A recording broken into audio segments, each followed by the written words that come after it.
Hey all, how is everyone doing? Let me check the microphone. Sin is live over on Patreon. And so if you are not a member to Sin over on Patreon, please definitely go and subscribe there. Drop a one if you can hear me. Um, can you all hear me? Drop a one if you can hear me. Please drop a one. I am so sorry. I look a mess. I've been working all day. I was trying to get work done so that I could go shower and get ready for the live stream, um, moisturize or whatever, but couldn't do it in time. Couldn't do it in time. So here I am.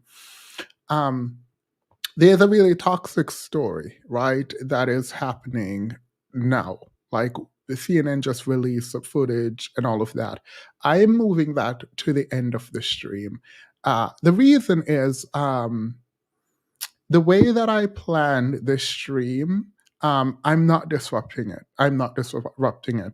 And I'm not going to engage with the Diddy Cassie thing right now. I'm going to pretend I have to because I can't do the stories and have the fun or whatever that I'm thinking about how the live stream should set up, talking about that. So I have to put it um, to the at the end. I was going to sort of reformat this entire live stream, but I didn't have the time. So here we are, and there are some important things that we need to get into. Um, there would have been a funny video that I was going to play for y'all. Yanni reposted it. I am not going to do this. I'm not going to do this. There was also this video that I'm also not going to do.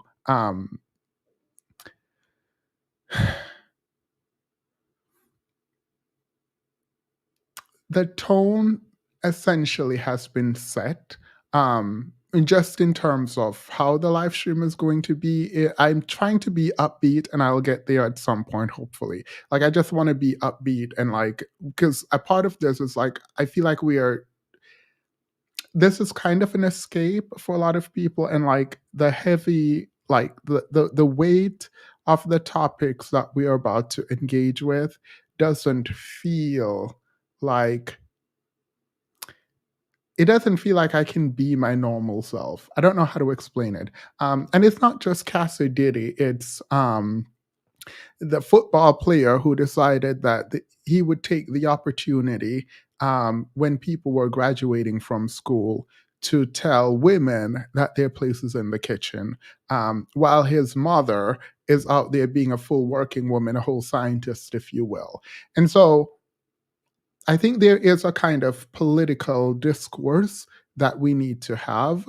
Um, there is also the issue of Congress and the kind of racism that is now overt because of Marjorie Taylor Greene.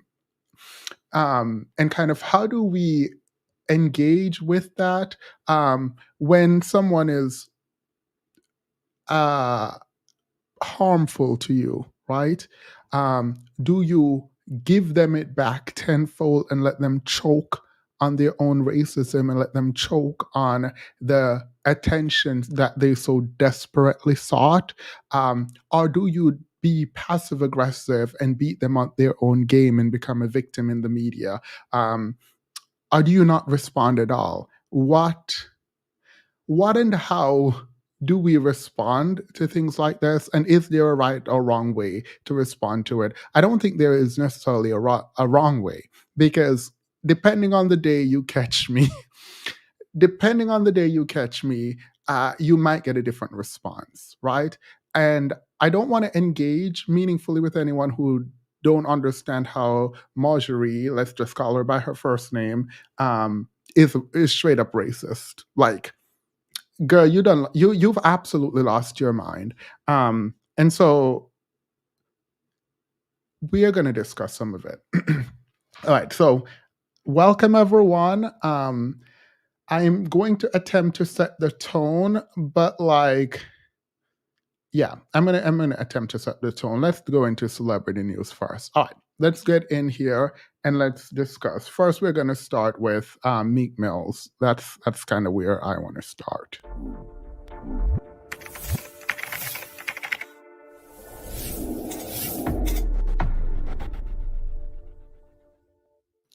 So Meek Mills was on what seems to be a tennis court, jumping up and down for a group of what seems to be white men, right? And people have been making jokes about this ever since the whole Diddy situation came into vogue and became a part of the national discourse. And he decided, Meek Mills decided that he was going to address this him jumping. Let me play this video. Let me play it. Beating tennis. You ready? Keep going. Count it out loud. That's the wrong time. Count it out loud. 30. Huh? 4, 6, 7, 8, 9, 40, 41, 42. Keep going. Keep going. 7, 8, 9, 1, 2. Keep going. Keep going. Don't cheat on your buddy hops. They suck. Your buddy hops suck. You got. Why? Now,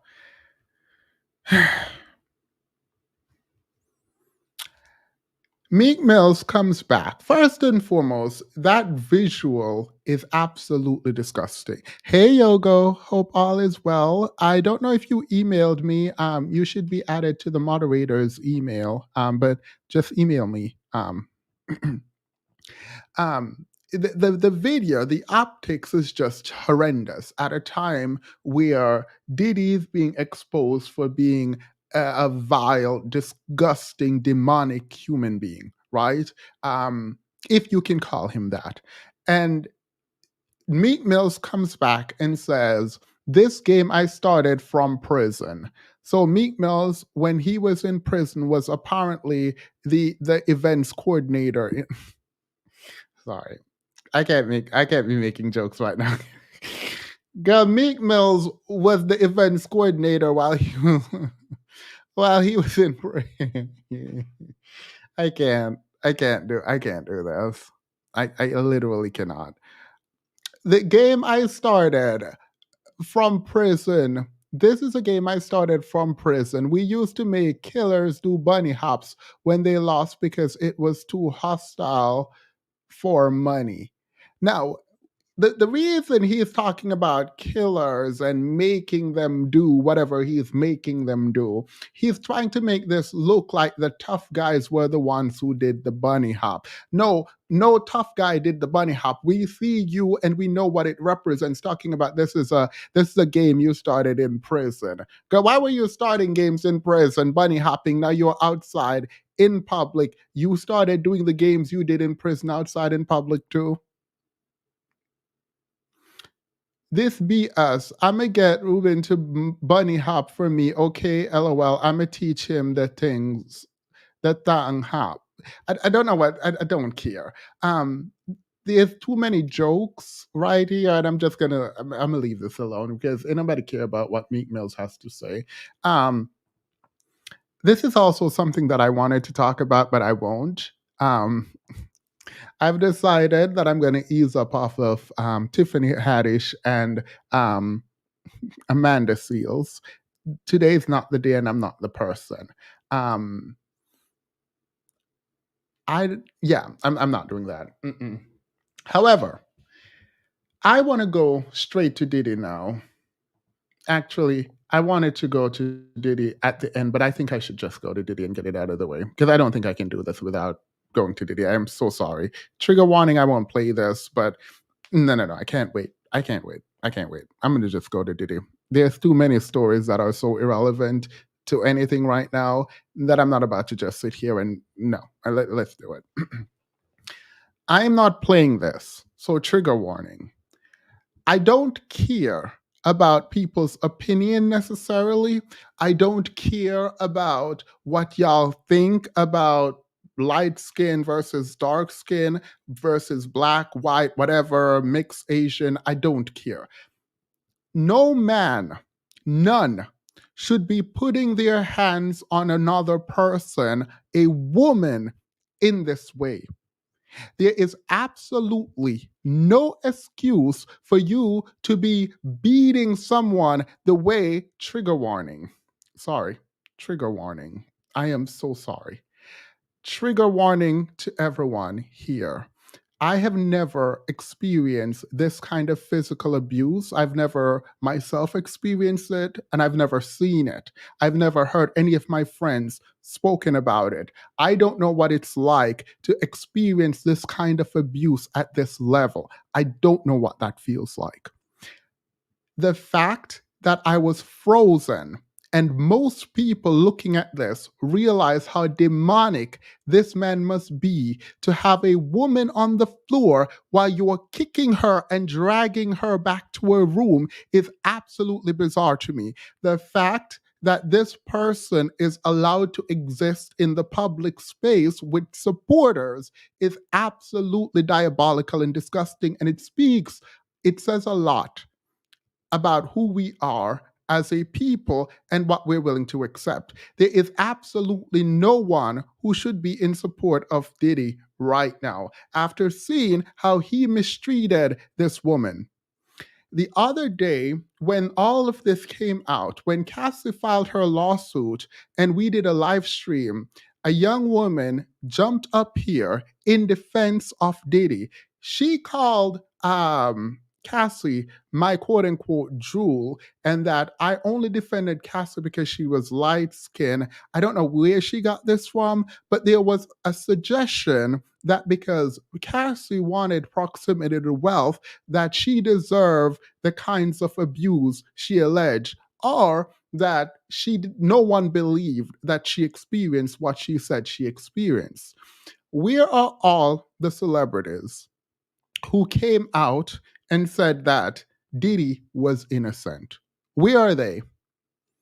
Where is that young lady in the chat who jumped up here in defense of Diddy? Where is she?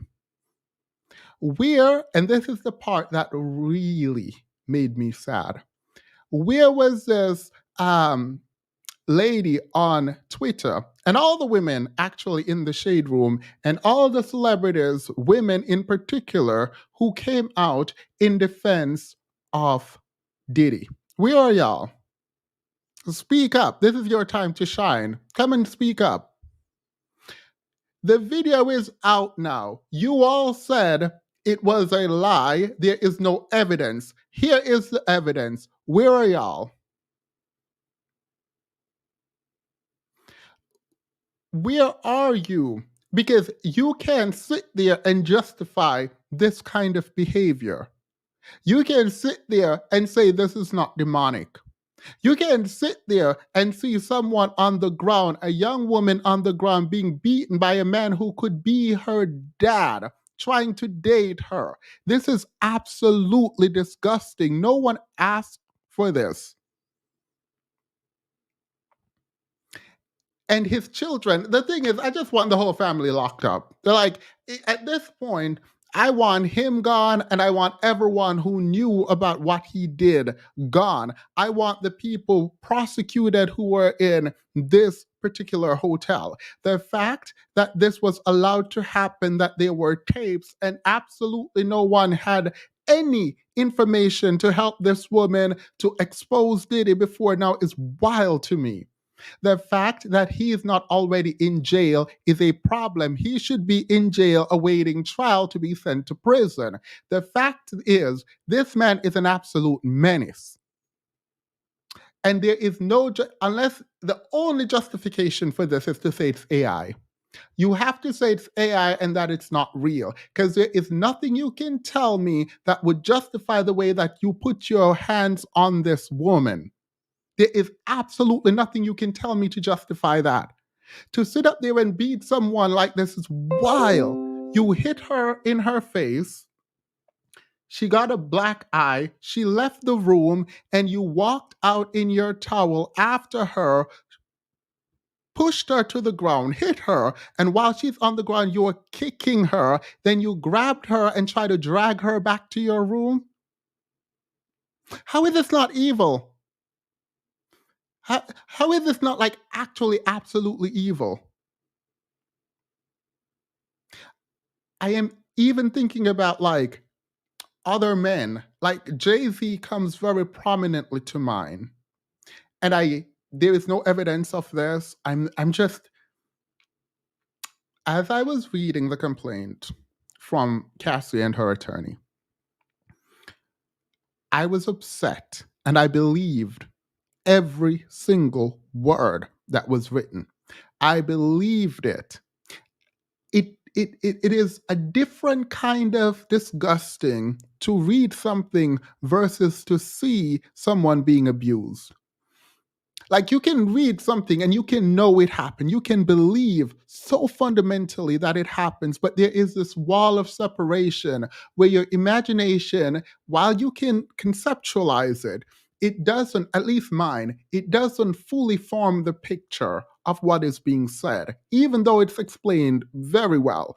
It's painted like the picture is painted, but like there is a kind of blurring effect when it's on paper and you don't see what happened. Imagine what it feels like to have experienced this and now to see it back in the public domain being discussed. I don't know what this woman is going through. I hope that Cassie got all that she needed to get in the moment she filed the lawsuit and it wasn't like random payments over time because he probably won't have the money after now. He probably won't have it to pay. And money alone does not make up for the kind of abuse this woman faced. This is at a hotel where there are cameras. Imagine what is taking place further behind the scenes. Imagine what happened to Kim. Did he break Kim's nose for real on vacation? Imagine the kinds of abuse. Imagine all the pain left in the wake of Diddy and the experience of having met him. Can you imagine that? There is the saying that like the way someone shows up in one event is how they show up everywhere, right? And when we were watching Making the Band and how abusive he was, I knew at that time that this is not a person that you would ever want to trust. The ego of someone like this is not someone you want to be around.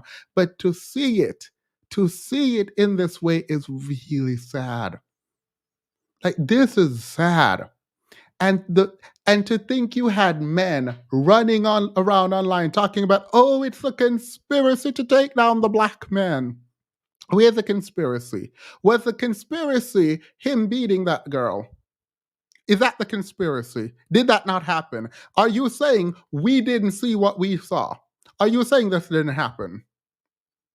Who's trying to take this man down? This man is actually physically abusing a woman on camera, and there are people sitting out here talking about they're defending him and he did nothing wrong, and this is a setup, and they're trying to take down who they're trying to take down. This man took down himself. This is indefensible, and you all know that.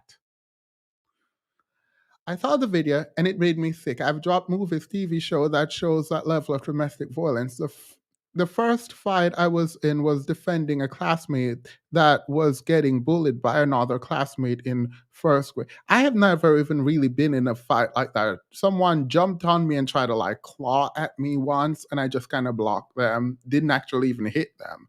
Um, and I feel like the I don't know what it's like to have someone smaller than you, seemingly weaker than you, who is not attacking you, who is already on the ground, to be hitting that person who is on the ground is absolutely wild to me.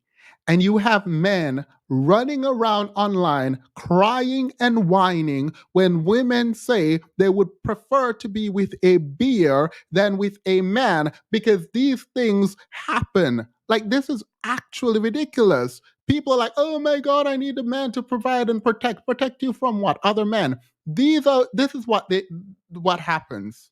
This is ridiculous.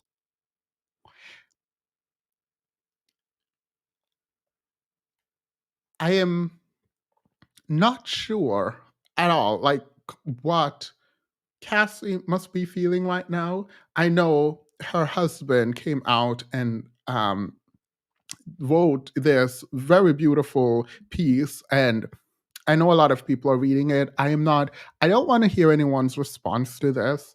I don't want to see anyone's Twitter. I don't want to see anyone interact with this outside of the people who came out initially in defense of Diddy, in defense of power, in defense of access. These people will disregard the harm in an effort to get close to what they see as power. In Diddy, they see power. And I need the US government, if you have never done anything before in your life, please lock this man up. And the children who are part of it. Talking about he's sitting up there making a diss track to 50 Cent or whatever, while your dad is out here beating people. By the way, they don't get a pass. You know how people will say, oh, children, when their parents are bad, they have to stick beside them. Absolutely not. If you are seeing your dad do something like this and you think as a child, a grown adult, mind you, but the child of the celebrity, that you have to stick beside them, or you're getting it too. All of them should be dragged. Anyone seen with Diddy after this should be dragged mercilessly, without remorse, without care. They should be dragged. Justin, Christian, both of them can get dragged, should be getting dragged actually. Anyone standing up for Diddy right now should be canceled immediately. Carisha, Young Miami must be some kind of sick. The only memory that stands at the forefront of my mind when it comes to Young Miami is that message she sent to one of Diddy's other girls talking about if she wanted to, as Young Miami, she could make Diddy have that girl do all kinds of things. I am not saying Young Miami might not have been abused, might not have engaged, but she was also harmful and threatening other women with what Diddy does to them. That is a problem. Where is Stevie J? The funny thing is, none of this started boiling up until Diddy came out talking about the truth is coming out.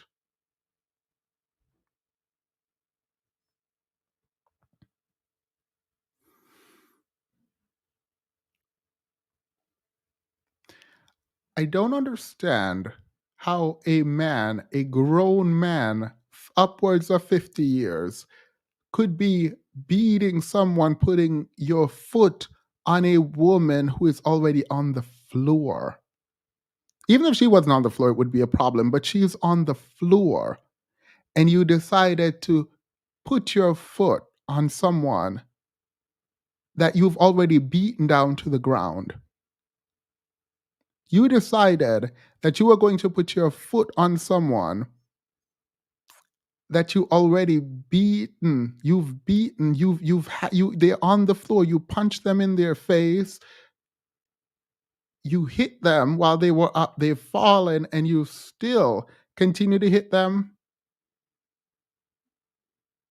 Like, this is actually demonic, mind you. Like, let's be very clear about this is demonic behavior. No one should be beating someone like this. No one.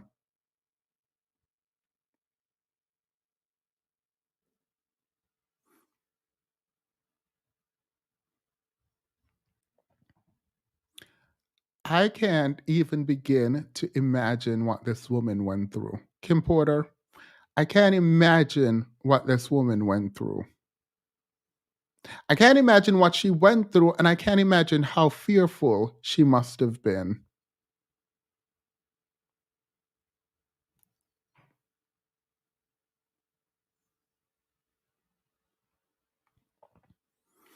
And people like this don't exist in a vacuum. This is the part that's super important, by the way. People like this don't exist in a vacuum. This is not just a one time, one person thing.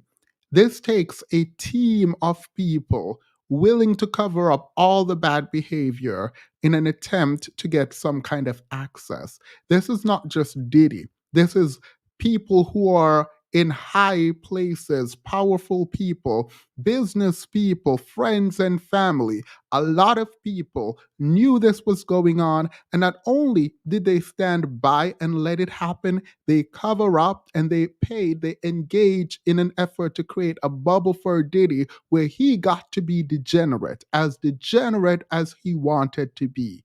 There were people involved in the creation of this monster that you see in front of you. There were people involved in silencing victims who were beaten and abused by the monster you see in front of you. There were people who were involved, men and women alike. There were people who wanted access to power that allowed him to run amok. And that's the problem.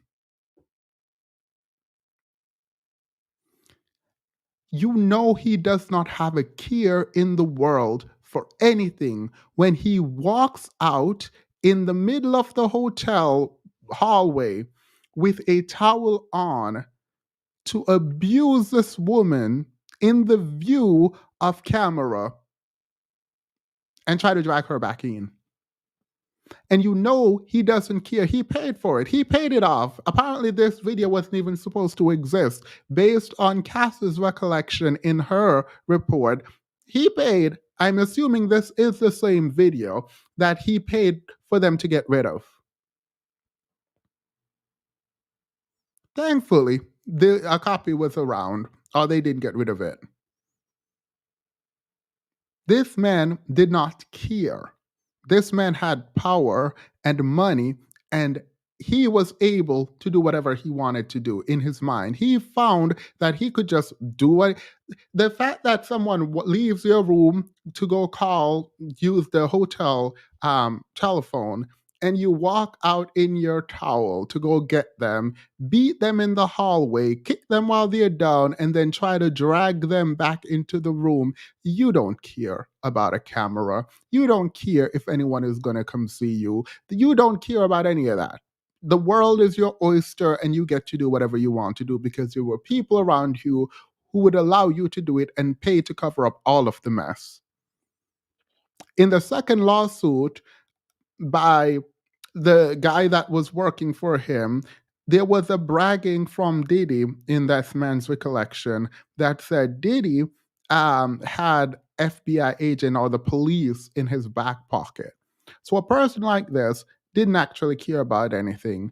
The lady that was shot in a club in New York in her face after coming out and saying Diddy is the one who did it, nothing happened. So over time, Diddy got to do a bunch of mess, allegedly on at least some of those, and now he feels invincible. And this is the perfect time, mind you. This is the perfect time where someone feels invincible. That's when they start making missteps, and there's a bunch of receipts. I am very happy Cassie kept at least some of her receipts and was ready and willing and strong enough to come out and say, yeah, this is what happened to me.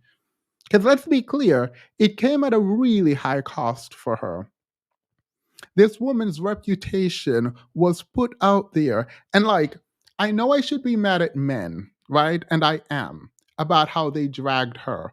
What I could not understand is why there were women who were talking about Cassie not being a victim and her wanting this, and that if this is how you want power and you want a man with money, this is what you should expect. No one should expect that. Like the fact that it's jealousy. It's plain and simple. And jealousy and male worship. Because there's no reason there should be any woman. There should be no woman. If your first instinct is to say, and by the way, if you're like, this is not my business, and step back, okay, fine. I don't fully understand that, but fine. But for you to actively participate in degrading her because of how this man abused her is absolutely wild to me. That is wild. That is wild. The fact that you all I have to calm down. The fact that there are people who are saying, "Oh, you should have just dated a black woman. This wouldn't have happened," is wild. So you're telling me that you would be okay being in Cass's place. That like I d- oh my god, this proud family lady who came out in defense of Diddy on Twitter talking about this is what the women want and they understand who he was, so they signed up for it is diabolical. You're evil. That is evil. I want all the people who said there were no evidence. I'm looking forward. I will be looking through the internet night and day. I need to find all the people who said that there's no evidence, so they can't make a judgment and they just want to take the black men down. I want to see them. Those are the people. I don't care about anyone else. Those are the people I want to see. Where's Slim Thug? Didn't Slim Thug come out in Miami making a video looking bootleg as ever, talking about, oh, this is what they do to men? Where is he and his cousin?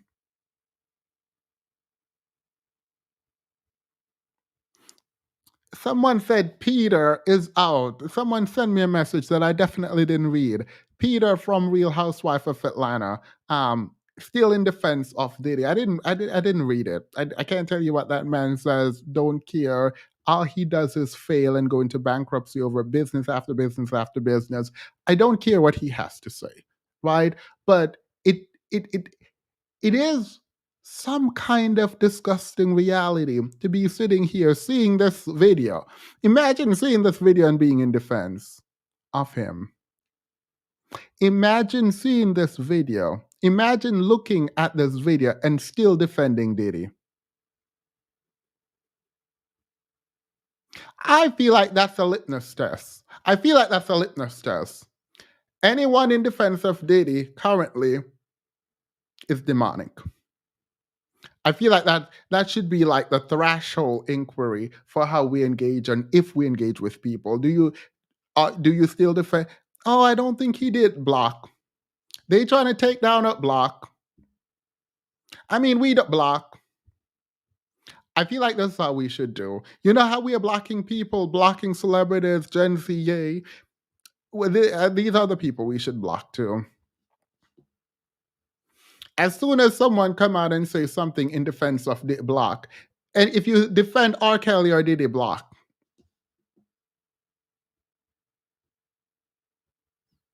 I feel like that's what we should do. And I'm going to move on. I'm going to move on from this story because I'm getting annoyed, even more annoyed.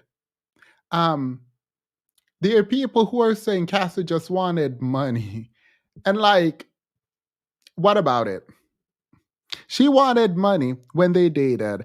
Ain't nobody about to date Diddy. Okay, fine. No one likes Diddy. No, she was young and beautiful. She dated him for money.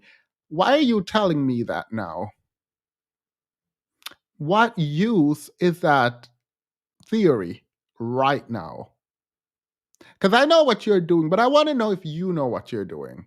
I know what you are doing, but I want to know if you know what you're doing and that you're in defense of. She's a young, beautiful woman and she wanted money. And that's what they do when they want money. They date rich men. Got it. I can agree with everything you just said. That's fine. Why are you telling me that now? She's being abused on camera, people in the comments. And you're saying she wanted money. And that's why she dated him. And like, you need to finish that statement because I don't know. I think I know what you mean, but I don't think you know what you mean. I know what you mean, I believe, but I don't think you know what you mean. And I don't think you are willing to take the next steps. What's her name? Paula Parker. Is this the name? The proud family lady.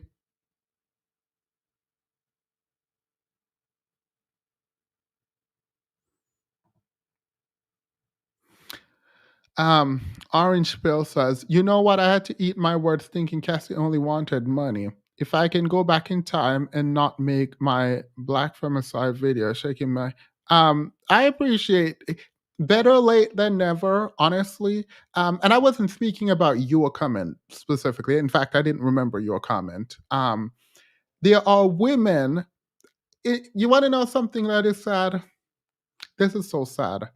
I expect certain groups to not make sense. It is what it is.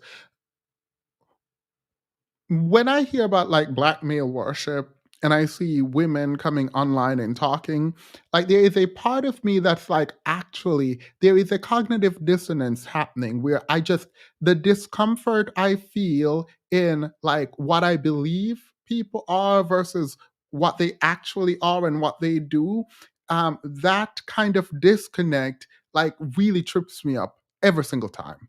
Every single time it trips me up because I'm sitting there and I will see these women argue for ideas that are not in their best interest. So that doesn't make sense to me. It doesn't compute, right? But anyway, when they're talking, they're like, oh, she just wanted money. Someone is like, we're going to pretend like she didn't know what she was doing and she didn't want money. And the only reason she's dating Diddy is because she wanted his money and she wanted fame and she wanted this and she wanted that. It's like, take the next steps. Finish your argument. Don't just start your argument and leave it to us. Don't start the argument and leave the rest to our imagination. Say it. I want you to hear how degenerate and disgusting you are as a person. Say it. Say what you mean. Finish your statement. She wanted money, therefore what? She deserves to be abused. We shouldn't care about her abuse. Say no, no. Make the next step. I want to know. I want to know what your next step means. I want to know what you're talking about. Tell me. Finish your argument. Finish it. No, don't leave it halfway. Finish your statement. I want you to finish your statement. I want to know what you think.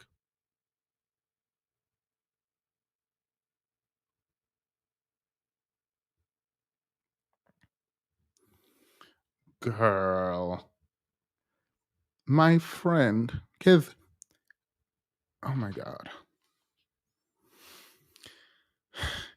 Talking about degenerate.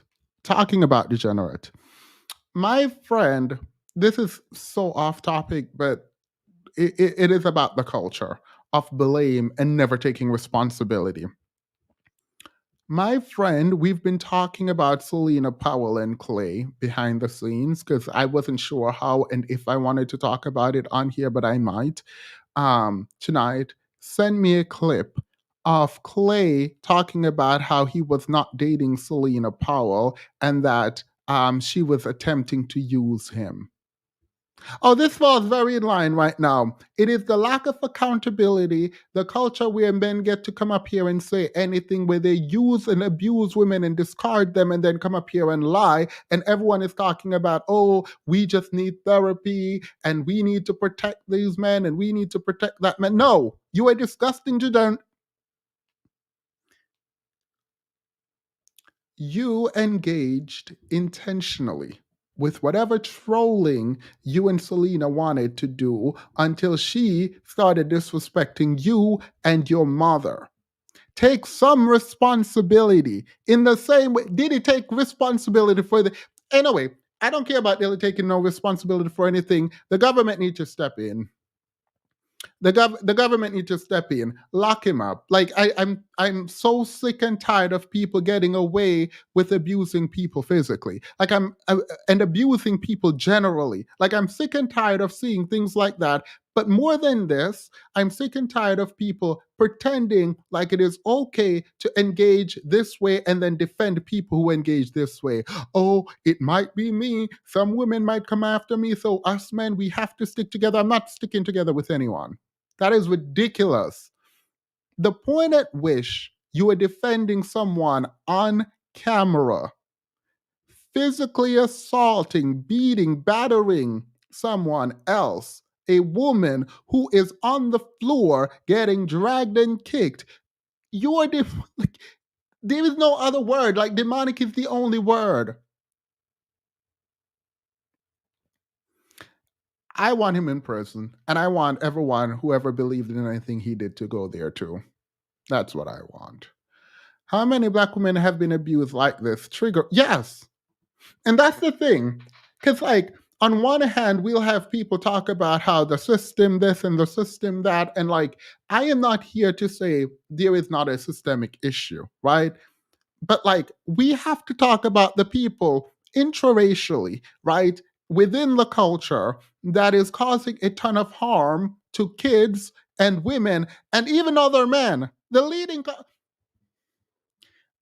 cause of death for men ages 1 to 44 in the black community is homicide.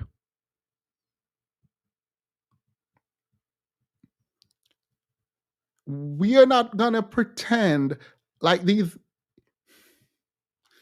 we're not going to pretend like our only problem is outside the community. Like, I'm not doing that. I'm not doing that anymore. Like, that doesn't make sense to me. If you can find more than 5 people who are sitting up there defending Diddy after this video, that is wild and disgusting. And it says everything you need to know about a culture that protects someone like this. It does. Like, I don't understand how this is even possible. Like, I don't understand. I'm in the comments now, mind you. I am in the comments now, and there are defenses being made. I'm in the comments now, and there are defenses being made.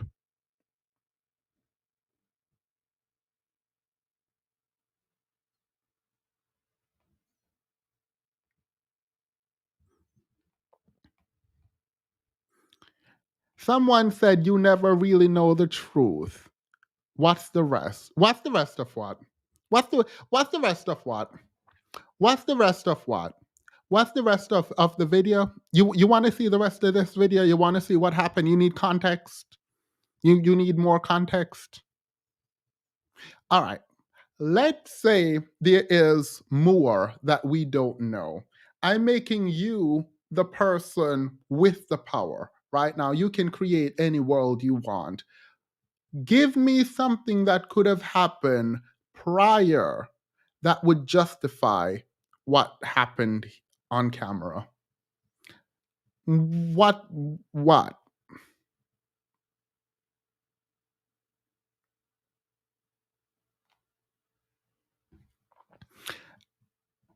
It breaks my heart to think what Kim Porter actually went through.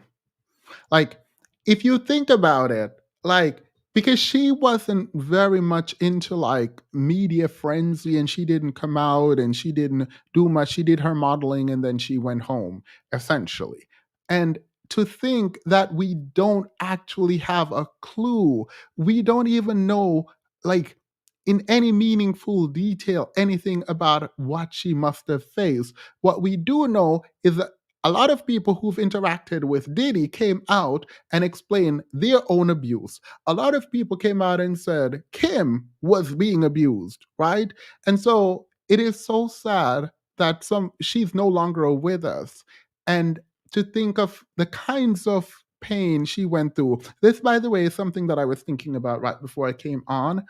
And I wonder how many more of these men who are rich and powerful, I'm thinking about Jay-Z, by the way, um, who've engaged in this way with women.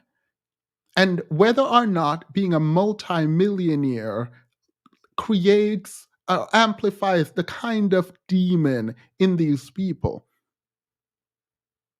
Like, I'm actually shaken a little bit by the idea that Beyonce could be going through this, that other black women could be going through this, that what we saw with Cassie isn't like the half of what she went through. I'm reminded that she said he forced her to get breast implants and then wanted them out and redone before she even healed. And then I'm also thinking these men don't actually like women, and women are a kind of flex for these men to like peacock, to show off to other men that they don't even actually like these women, like, at all. You can't, like, I'm sorry. I am so sorry. There is no world that you're going to convince me that the man kicking the woman on the floor likes that women are women generally. You're not going to convince me that. It's impossible. It is impossible that that man kicking that woman on the ground likes women. Not going to convince me. It is impossible. Don't even try. Not likely. You are not about to convince me that. I was watching a different live before you came on, and they showed a tweet from Kim Porter's friend saying, "Did he try to make Kim lick Cass's?" Ooh, I'm not reading that. I'm so sorry. I'm not. No, no, no, no, no. I'm not. I'm not reading that. Mm-mm. I am so sorry. Queen Sugar, thank you for being a member. Cola Booth. Her name is Ryder Cola Booth.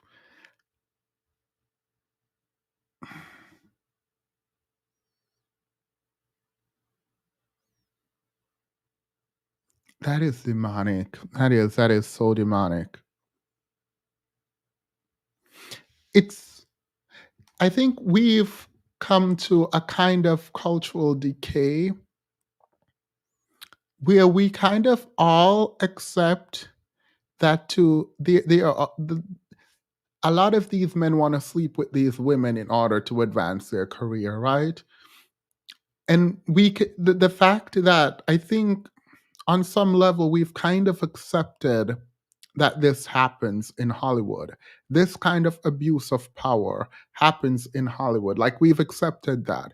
And I think we also accept that there is a ton of abuse happening, and maybe because we are not seeing it, like it feels distant from us. It feels like we are like we know it's happening, but like is it really happening? To see it, to like have it come to life in this very visual way, right? To have it to see it in this very visual way highlights how actually real some of our thoughts are about like what happened behind the smiles, behind the new haircut, behind the glamour, behind the Met Gala, right? There is a ton of pain and trauma. And so, like, I'm thinking about how Cassie showed up in the world with Diddy and how we didn't know any of this was happening. And the other celebrity, women who are going through the same kind of, I'm going to call them ritual, but I mean, I guess I do mean it in the spiritual sense, but this kind of abuse, it feels almost like this is how most people in Hollywood, when we see the Epstein, the Weinsteins, like when we see all of this coming out about how these starlets, these actors and singers and models have been abused in these yacht parties and these house parties where you have to leave before a certain time, and all these Christians just showing up at these parties, which a separate thing. We're going to get to Christians in a moment, Catholics in particular. We're going to get it. We're going to go there when we're discussing politics. But to recognize all of this is happening is quite sad. It is quite sad. And it's systematic because it's not just, again, it's not one person, it's not a one off. Cassie and people who come out against Diddy point out that there is an entire institution behind him covering up paying. Like his FOs were like business expenses at this point. Carisha, whole drug mule, allegedly. Carisha allegedly is a whole drug mule flying in powder puff, pink powder to Diddy when he wants.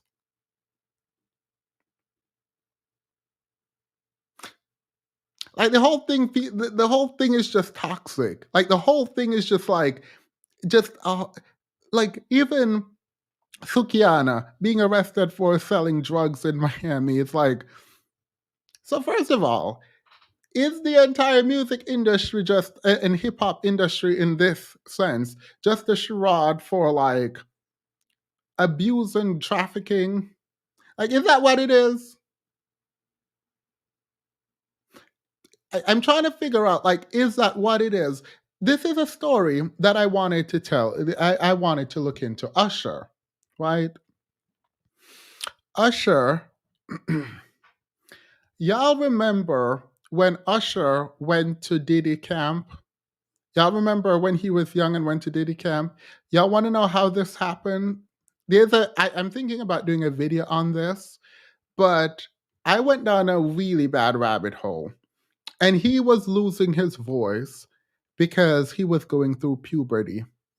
And he was given an ultimatum. This allegedly.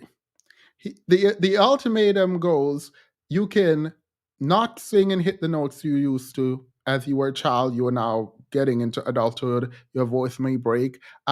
We can keep you on, or you can be dropped. To keep on, you have to go to this camp. In walks Diddy. Now, this is the huge allegedly, right? And I'm trying to get the time frame and the interview. I remember the interview. I remember the interview where Usher talked about his voice dropping and feeling like he was going to lose his contract.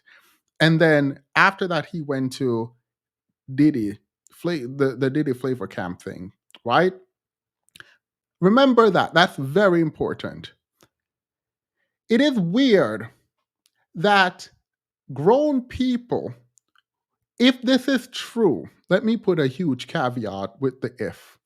If this is true, it is weird that grown people who understands how puberty works would give a child an ultimatum to go to Diddy's home to be on the record deal, to maintain their record deal, or be dropped because they're going through puberty.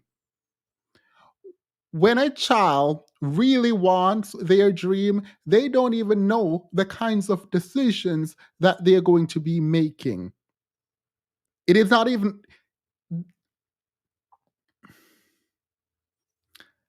research ongoing, and we will talk about that. We will talk about that. That needs to be definitely talked about. And the fact that I don't see people talking about it is wild. Because when I heard Usher, the way Usher talked about how he ended up at the Diddy camp, and I was wondering, like, your mom was your manager at this point. Why would this ever be allowed? And him talking about losing his voice and going through puberty, it felt like a very specific kind of setup. It felt like a very specific setup where a child is about to lose everything, and it's like, girl, can Diddy sing? Can Diddy? I want to know what was going on at this Diddy camp, because Diddy can't sing. So how was Diddy going to help Usher through his vocal issues as he was going through puberty?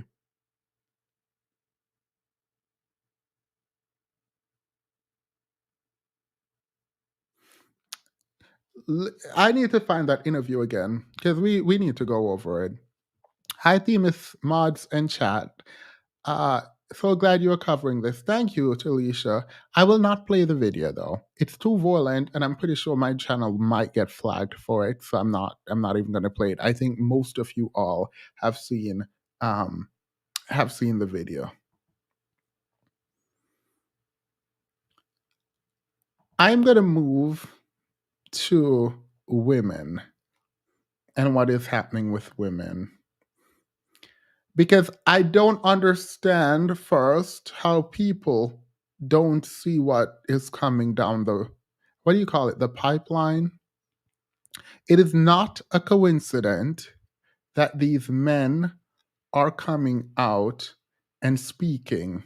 Harrison Butker, that is a that is the last name if I've ever heard one. It is not a surprise that he is coming out and telling women who are graduating that they essentially need to go to the kitchen, right? That is not a surprise. It is not a surprise that it is during an election year. It's not a surprise that men feel threatened and they're talking online in the way that they're talking, right?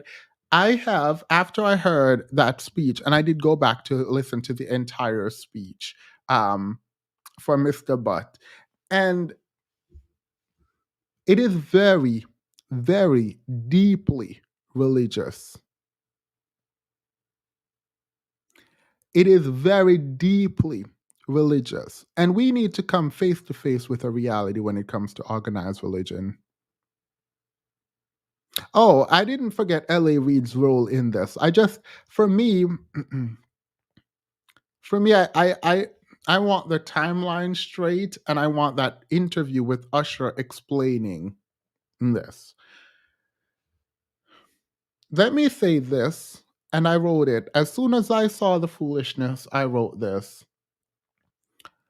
Do not let a man's attraction to you dictate whether you or your child eats. If you don't want the degree, you need a way to provide for yourself. Please let that underscore absolutely everything we're going to say from here on now. Now, the first group of people that I want to talk about is the Black manosphere online praising this man, talking about how they've been saying this for forever, that women's role is in the kitchen, blah, blah, blah, blah, blah, blah. First things first, this man was talking to a very specific group. And I promise you, we weren't the target audience. And someone said, why were we enslaved for so long? And there are many answers, but one of them come right into vogue. The fact that people aren't being thoughtful. Do y'all even, not y'all, I know y'all know because we talked about the replacement theory that is taking over in the conservative parts of the media, right? He was not talking to us. He was not talking to black women. In fact, there is a fear currently, and it's been happening since forever, but 2005 was when 2010, sorry, was when it really kicked off. 2010 was when this really kicked off. There is a nervousness for people who are white, classified as such in the United States of America, that they're going to become a minority in, quote, their country. While the birth rates are down across the board, they are very low for white and Asians. This might not impact in a lot of people's mind what policies are going to be imposed, but I promise you, you would be wrong if that's what you think. You would definitely be wrong if that's what you think. Not only would you be wrong if that's what you think, it means you're not paying attention. It is not by mistake that the conservative court decided that Roe v. Wade needed to be removed, overturned. That is not by mistake. It is not by mistake that there is a war on how you divorce. The no fault divorce, that is the very next thing that's under attack. A trap is being laid, and it's bothering me that I don't think people understand it. Women belong in the kitchen. Also, black men have no. Stop.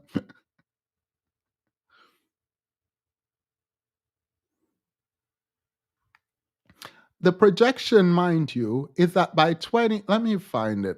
I went through this research. It's in here. Let me control find 2050. 2050. Ah, there we go.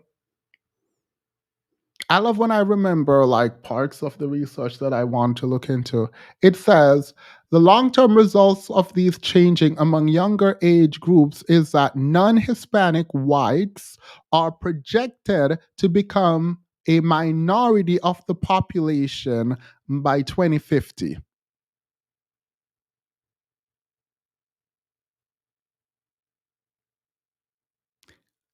Non Hispanic whites are projected to become a minority of the population by 2050. Call this a theory, call it whatever you want to call it. It is by design, in my opinion, that the steps are being made to solidify the status, the current status quo.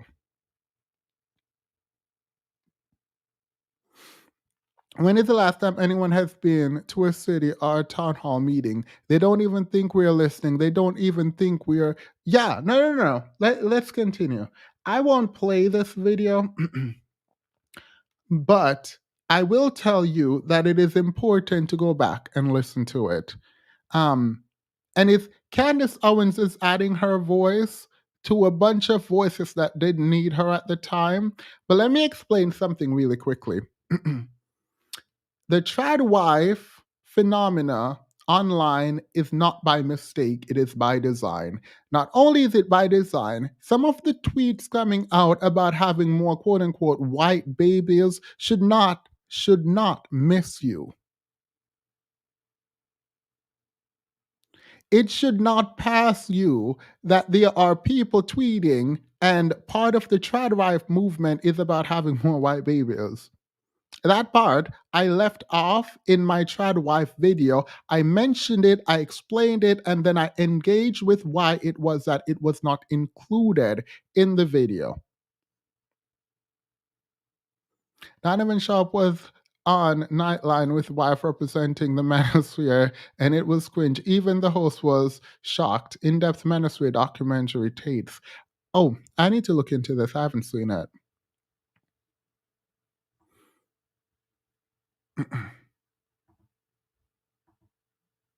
All right. So this article, I wanted to review it the other day from The Atlantic, and it says the coming attack on essential elements of women's freedom. The no fault divorce has improved the lives of millions. Now, some extreme Republicans want to abandon it. Why do you think there is an attack on no fault divorce? Make a guess as to why there is an attack on no fault. Do you think these men actually are worried about being good men and thinking that the good men who women marry are losing their wives even though they are faithful, kind, and not abusive? Do you think that's what's happening? Do you think they just want to keep their families together and take care of you and be one with you and help you and love you? You think that's why they're fighting so that you can't divorce? The fact you want to know something really strange? That there are women arguing that no fault divorce should be eliminated also. That to me is absolutely wild. Like, why would women be saying no fault? You don't have to divorce your husband. You literally don't. If you don't want there to be a divorce, you don't have to divorce. He can cheat on you, he can abuse, whatever. You don't. The fact that you want to prevent other women from escaping the tyranny of some of these marriages is absolutely wild and disgusting and demonic. That is demonic. Not calling a child the pregnancy in some ways a parasitic relationship. Preventing women from leaving their marriages is demonic. When black women globally withdraw our support, doomsday. Yeah. Oh, we're gonna get to black women, by the way, and the after.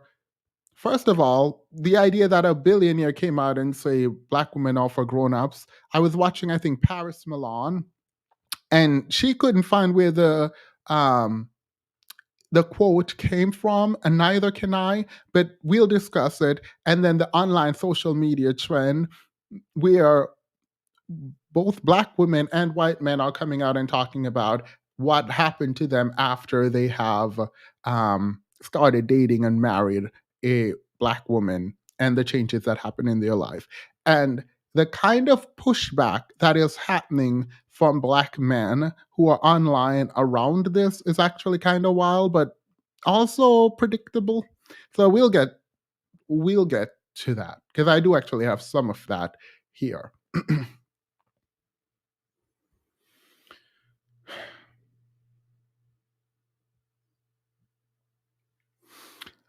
For the past half century, many women in America have enjoyed an unprecedented degree of freedom and legal protection, not because of Roe v. Wade or anti discrimination laws, but because of something much less celebrated: no fault divorce. Beginning in the early 1970s, no fault divorce enabled millions of people, most of them women, to file for divorce over irreconcilable differences or the equivalent without having to prove misconduct by a spouse, such as adultery, domestic violence, bigamy, cruelty, abandonment, or impotence. Now, that impotence bit, I hope to the extent I should stop.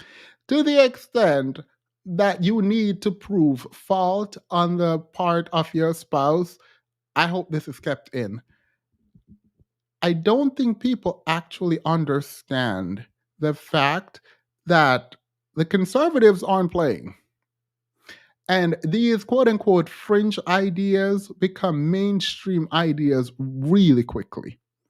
The idea that Roe v. Wade could ever be overturned 10 years ago was a joke. Look at where we are now.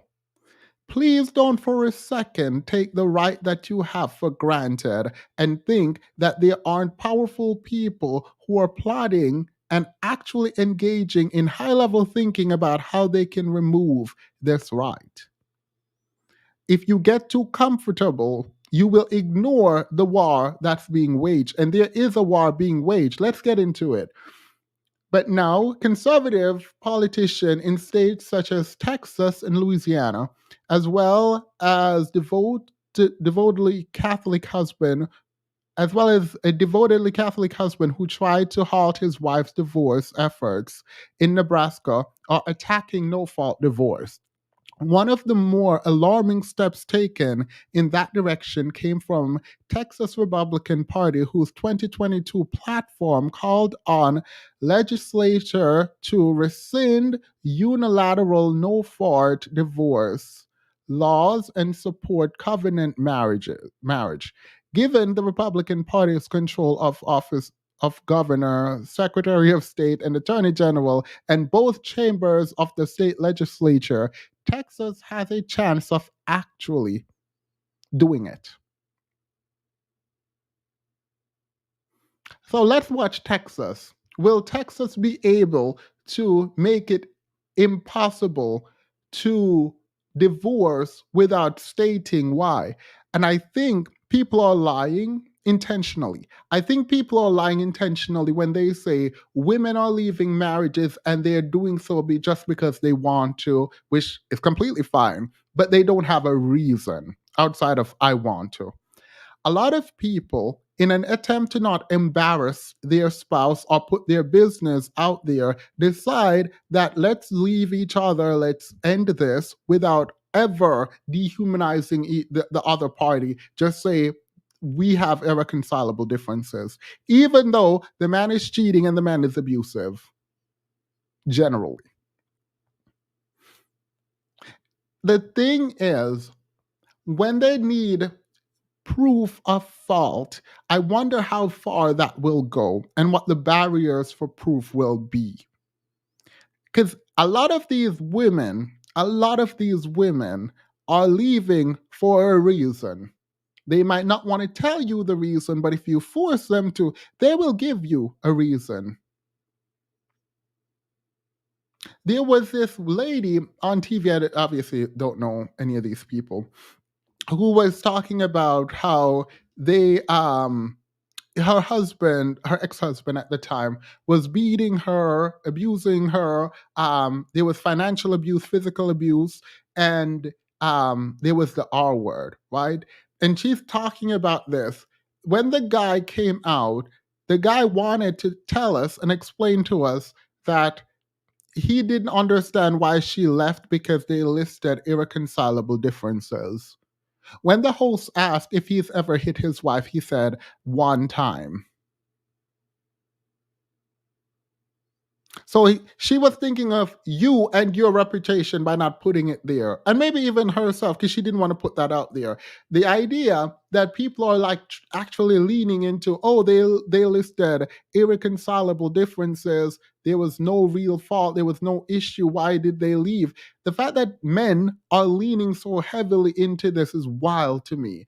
That the fact that anyone would sit up here and believe that these women are in happy, loving marriages, and these women, just want to leave these good, amazing husbands is wild.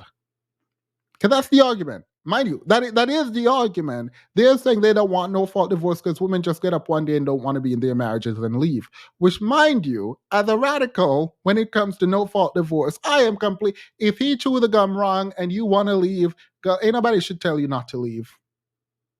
No, ain't nobody got time. This life is too short. We have one life to live and we should not be enslaved to anyone. Slavery abolished a long time ago. Ain't nobody gonna sit there and say, oh my God, I should stay here even though I'm not happy. He's a good man. And that is wild talking about, oh, we need to think about the family. Well, you should have thought about the family before you cheated.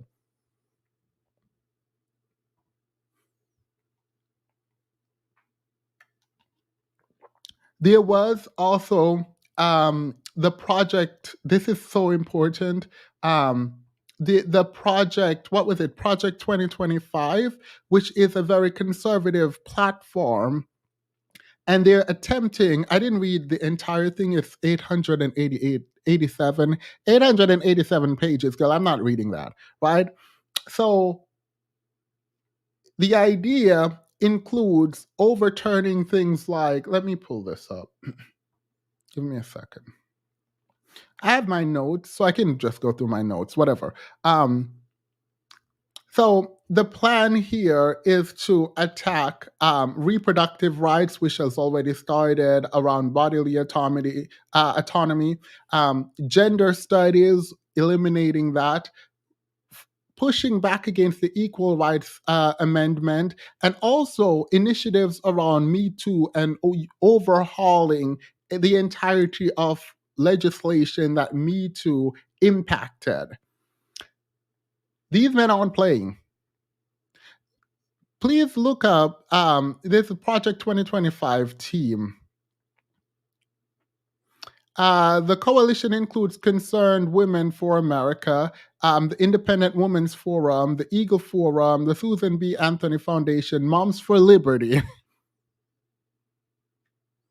Student for Life of America, Alliance Defending Freedom, First Liberty, and Turning Point USA. So they're the brains behind the 2025 agenda. Reading the main points of Project 2025 was harrowing. Not even the thing is, not a lot of people know about this, mind you. And again, there are people who will believe a lot of the ideas are fringe and they won't come into becoming policy. And that is what scares me more than anything else. Right? So, knowing all of this and thinking about all of this, when this man, Harrison Butker, came on and started doing his commencement address, the fact that so many people were shocked by this is a problem for me. I hope that they are shocked. I hope that they are shocked that he's so overt in it, and not that they are shocked that people actually believe this and would say this. And I also hope that people understand the specific ways in which these ideas are influenced by religion.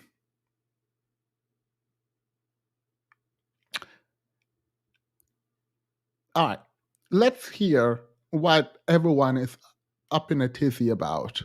Because, like, hopefully they're mad. Like, I am annoyed by it, but I'll explain why I'm annoyed.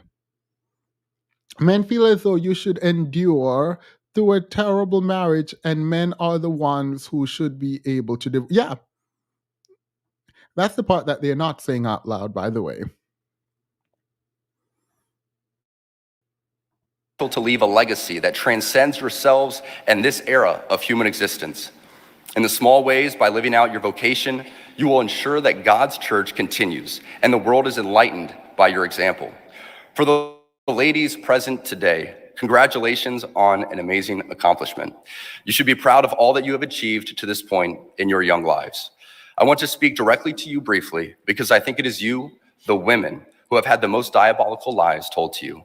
How many of you are sitting here now about to cross this stage and are thinking about all the promotions and titles you are going to get in your career?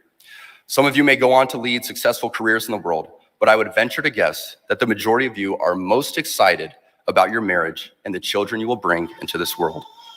I can tell you that my beautiful wife, Isabel, would be the first to say that. So Walmart Chris Evans is annoying me. Best Buy Chris Evans is annoying me. The idea that the idea that discount Chris Evans is up here pretending like he has something profound to say is also bothering me. His mother, mind you, his mother is a whole physicist, right? Who is currently working. I think she's in the board for where my mom went, Emory University, right? And so like that women as a general principle, I'm going to go back, right? I'm going to go back and we're going to, someone said Timu Chris Evans. Yeah, playing. You're playing entirely too much. You're playing entirely too much. I'm going to go back because we're going to listen to the entire thing and I'm not going to interrupt until after. There is a kind of acceptance of something that we need to do. What he is saying, from my perspective, does not seem inconsistent with most of the teaching of the Bible.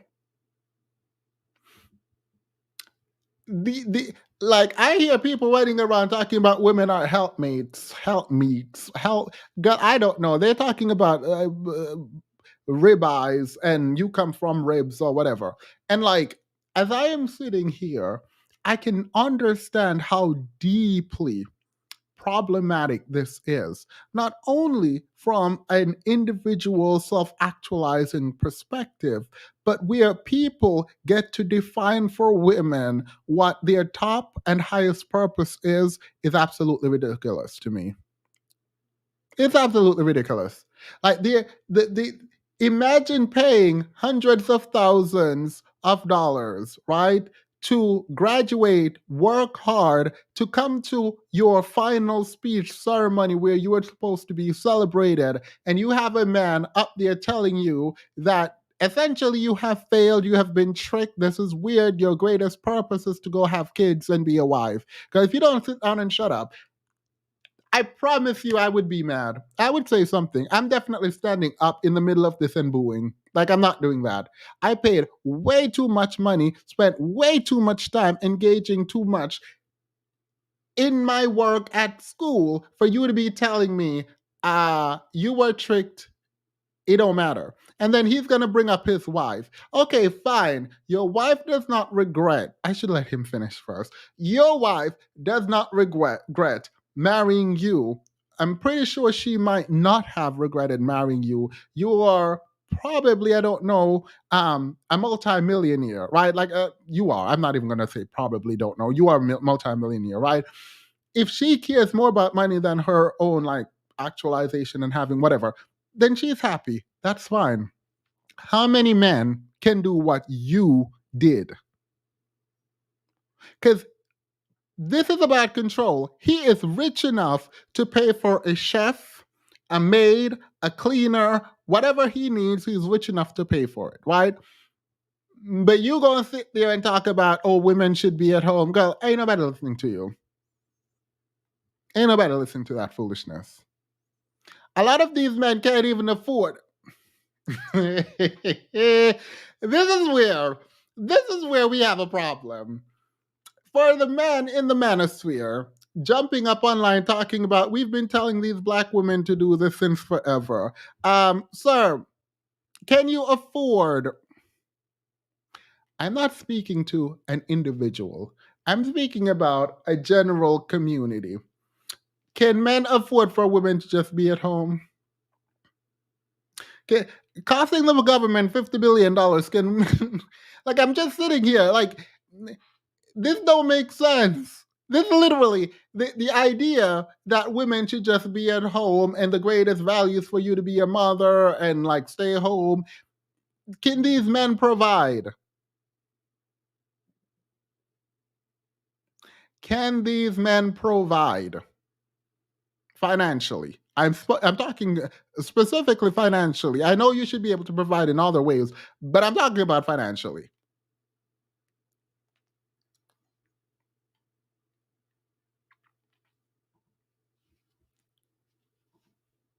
I'm gonna play it. Let me read the super chats and then play it. Don't insult Captain.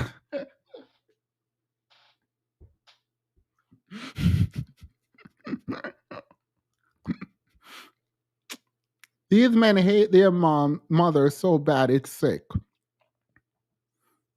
There is actually, I fundamentally believe this. There is a kind of dislike, disdain, hatred for women and like femininity. Um, and I think we need to get to the root of why that is if we're gonna fix anything. Because I don't understand why it is that men just want women to be subservient to them.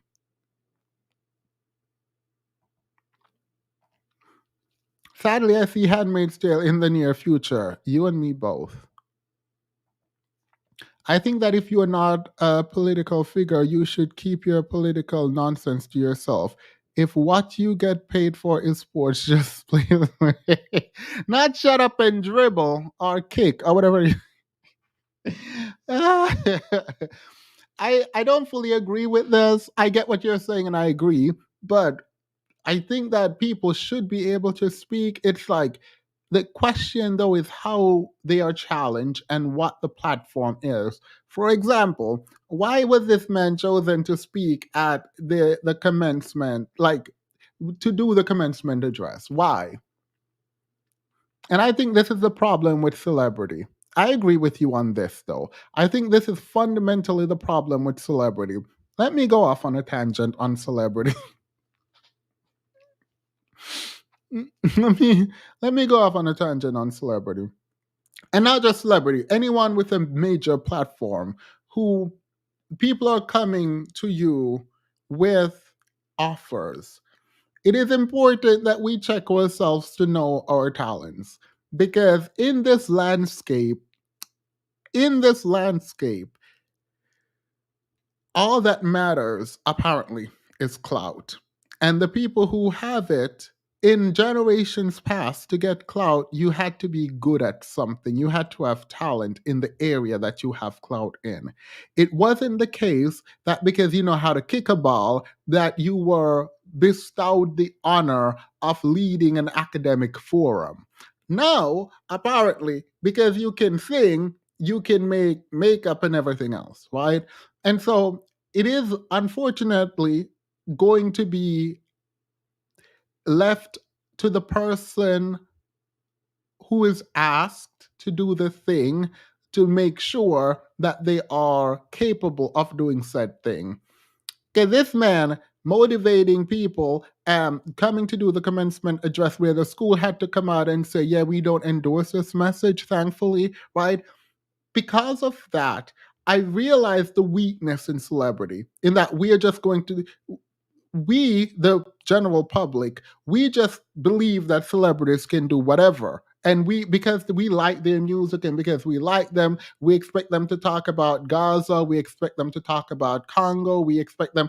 And I'm not saying you shouldn't, but part of my general issue around this, right, is that these people are not the brightest. Like, they weren't trained, and I'm using a comment because I think this is true. These people, not only were they not educated in any of this, right? They can bring their platform and bring their audience, but they literally don't have the skill. They do not have the skill set to engage in the kinds of things that we, the public, keep requesting them to engage in, right? So when I hear a man on here talking about women should submit and go to the kitchen, I expect this kind of misogyny from misogynistic people.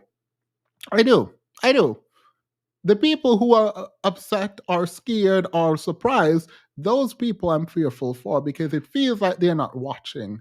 It feels like they're not in tune. It feels like they don't know what's happening. Because if you're surprised at this man who is apparently deeply Catholic, I heard some things about him on TikTok that I did not care to hear about when he was in undergrad.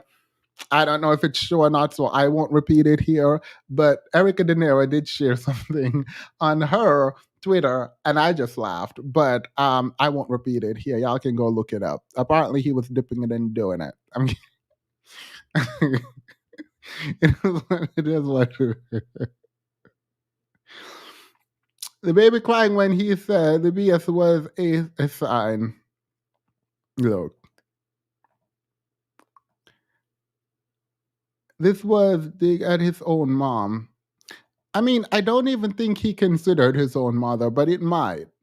Submitting to something I can give birth to lunacy, right? Submit to thine creation is wild. We aren't human to these type men. Life is, yeah.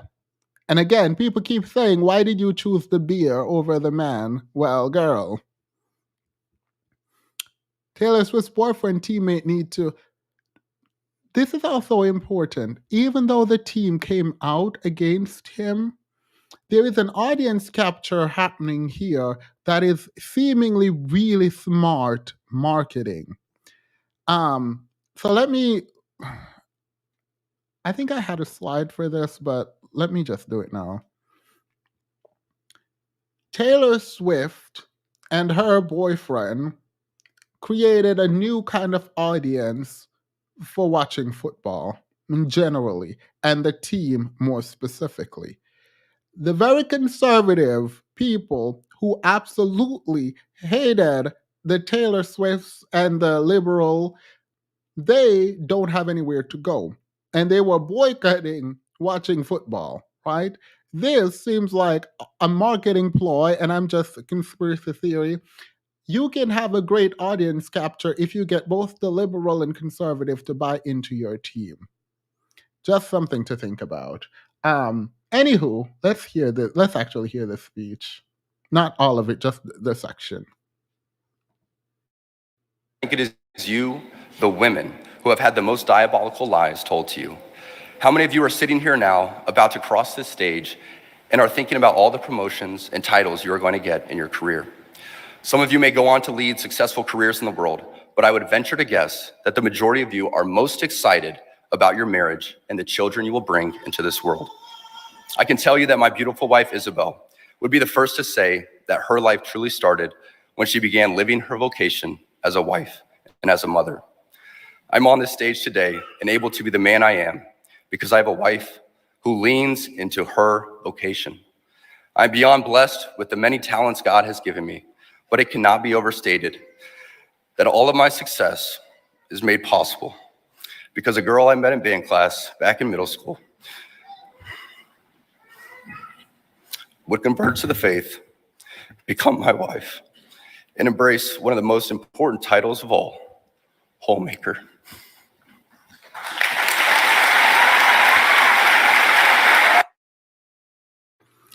If I had the audacity to sit up there and say something like that, I promise you my heart would break. Even the idea of having to stop someone or someone giving up what they really wanted to be my quote unquote helpmate and to uplift me and to take care of the. If that's what you want to do, it is a beautiful, amazing thing to do. To be a wife, a stay-at-home wife, whatever. Like if that's what you want to do, it's amazing. If you're giving up your life to do that, if you are giving up your what you actually want to do that because men are telling you that's what you need to do, you will resent it the rest of your days. There's nothing in life where you give up what you want to do that you feel happy about never doing that which you want to do. They're applauding, and I think it's important. I think it is important to note that they were applauding because this is a Catholic school, and he is talking about the gospel. So, I mean, I should open the panel for those who disagree and say this is not. This is not. I'm gonna leave that because it is.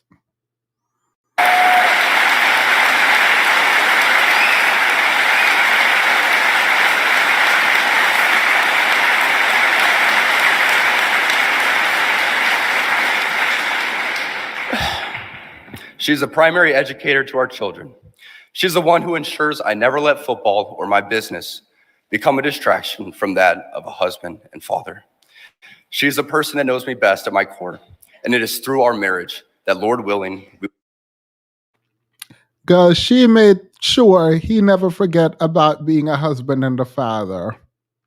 She made sure he she makes sure he girl, I don't care if y'all say I honestly don't care. I don't care. If y'all say, oh, it's bad wording, that's not what he meant. It is what he meant to me. She makes sure he does not forget. So if she doesn't make sure, will you forget your husband? Will you forget your father, girl? Because she making sure that check is cleared. And let me stop. Let me stop. we will both attain salvation. I say all of this to you because I have seen it firsthand, how much happier someone can be when they disregard the outside noise and move closer and closer to God's will in their life. Isabel's dream of having a career might not have come true, but if you asked her today if she has any regrets on her decision, she would laugh out loud without hesitation and say, heck no. As a man who gets a lot of praise and has been given a platform to speak to audiences like this one today, I pray that I always use my voice for God and not for myself. Everything I am saying to you is not from a place of wisdom, but rather a place of experience. I am hopeful that these words will be seen as those from a man not much older than you, who feels it is imperative that this class, this generation, and this time in our society must stop pretending that the things we see around us are normal. Heterodox ideas abound even within Catholic circles. For let's be honest, there is nothing good about playing God with having children, whether that be your ideal number or the perfect time to conceive. No matter how you spin it, there is nothing natural about Catholic birth control.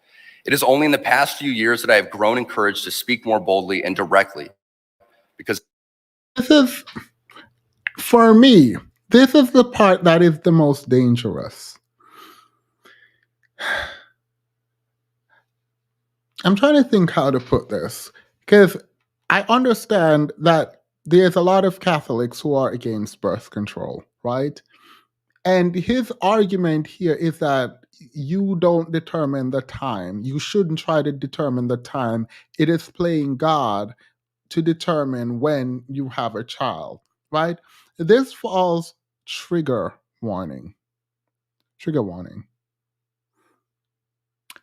This falls very specifically into the RAPE category, where they will explain to you, this is so disgusting too.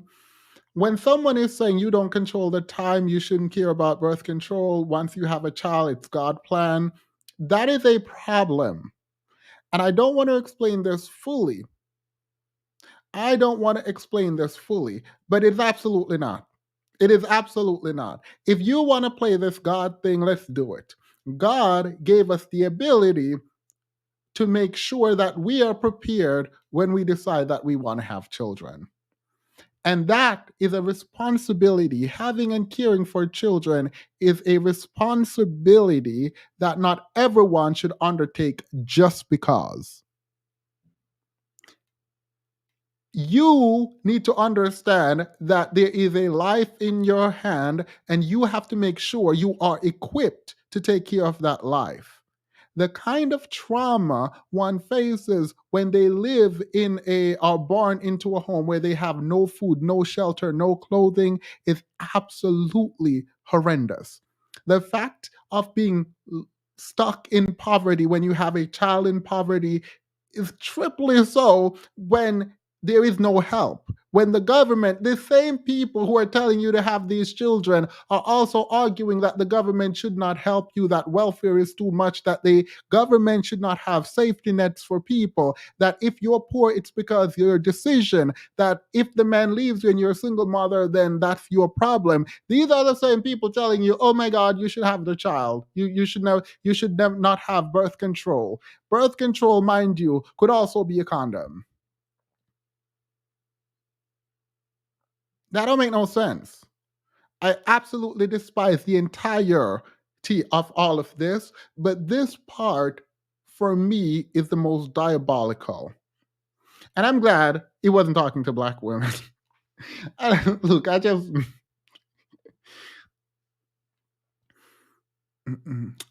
He stole the female grad's joy that day. We don't know what it took from them to get this day. The commencement should have celebrated them. It should have. And that's also something to like really think about deeply, about kind of the ways in which your accomplishment as a woman is disregarded for the man's ego. That a man could come up there, right, in one of the most pivotal moments of his person's life. This is not a simple task. You have achieved something that took hours and hours and hours of work and dedication and learning and unlearning and networking and going to class. This took a lot of work and engagement to graduate, right? And you are being told because of some man's ego that it wasn't meaningful, that you were tricked, that you would have been better off if you just got married. And if that's what you want, mind you, let me say this again. If that's the life you want, that's the life you want. But to have gone through all of that and be at the end and sitting there ready to celebrate the next phase of your life and be told that all that work was meaningless is absolutely disgusting. It is disgusting. And even though I know there are women who can listen to this and just move on and be happy, you shouldn't have to. You should, men's ego, predicated on the Bible, even if it is that, even predicated on the Bible, should not be such that your achievement has to be diminished at every single turn.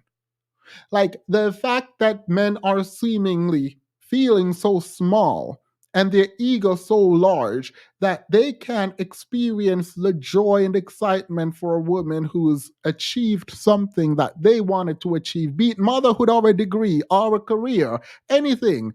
The fact that you can't just celebrate with them is a problem. Trash. Now, I'm not going to go to Michael Knowles talking about this is the best speech he's ever heard. It is objectively not even close. Like, let's not do that. But because of the outrage that it caused for Democrats and liberals, the conservatives are going to rally behind and say, yes, he did that. This is what needed to be done. So, on that note, I'm just going to. I should note that the NFL came out and say, no, we're not for this. The NFL condemns Butker's sexist, anti-LGBT graduation speech. We're steadfast in our commitment to inclusion, says the NFL. I'm not reading this whole thing, but I just wanted to let y'all know that. All right. Let's go back to the front and let's talk about race.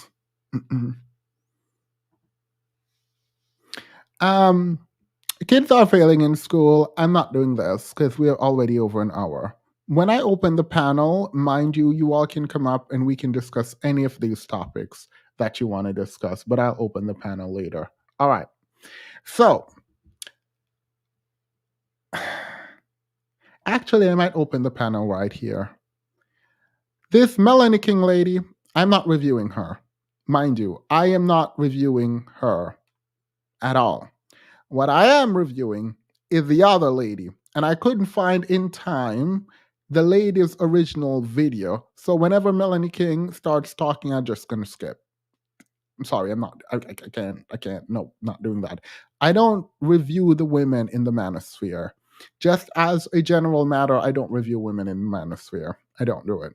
Let them make their money how they make it. They don't bother me. I don't bother them. I don't care. Have no engagement with them. It is what it is. But this lady is going to be talking about Black culture. And I think we have to be honest about certain things. And then I think there are people who want to position themselves to be better than. And I've never understood the need to position yourself to be better than and talk about, oh, everyone tells me I talk white because I speak properly. So let's hear what she had to say and let's discuss. Again, this is going to be annoying because every time Melanie King speak, I'll skip because I don't want to respond to Melanie King. Like I just don't want to. I don't want to see. I don't want to be seen as attacking these women trying to get their bag.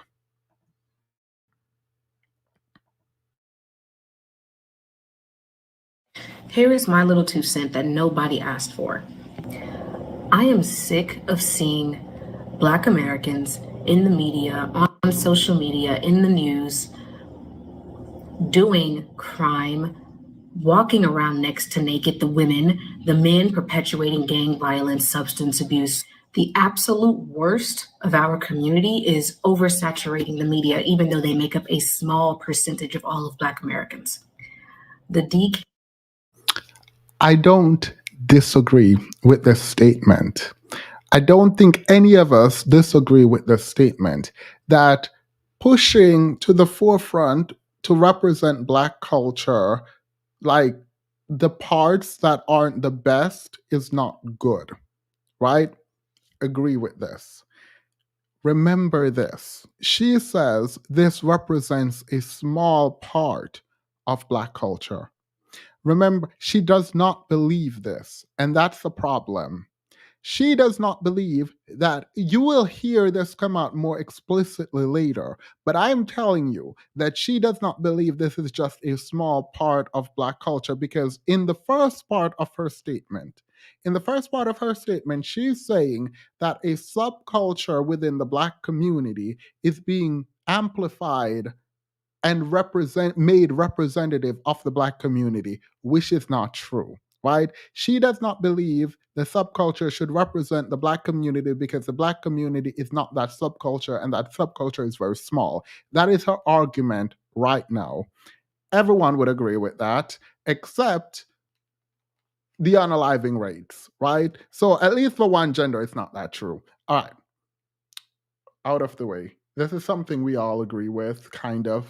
We might have some issues here and there, but if it ended here, we would be fine. It doesn't end here. Let's continue. Of our morality within Black communities has been slowly declining over the past 20 years, and no one is talking about it, no one is saying anything about it or trying to address it. And if you do, morality or whatever issues in the Black community have been declining over the past. No one is talking about it. That is a lie.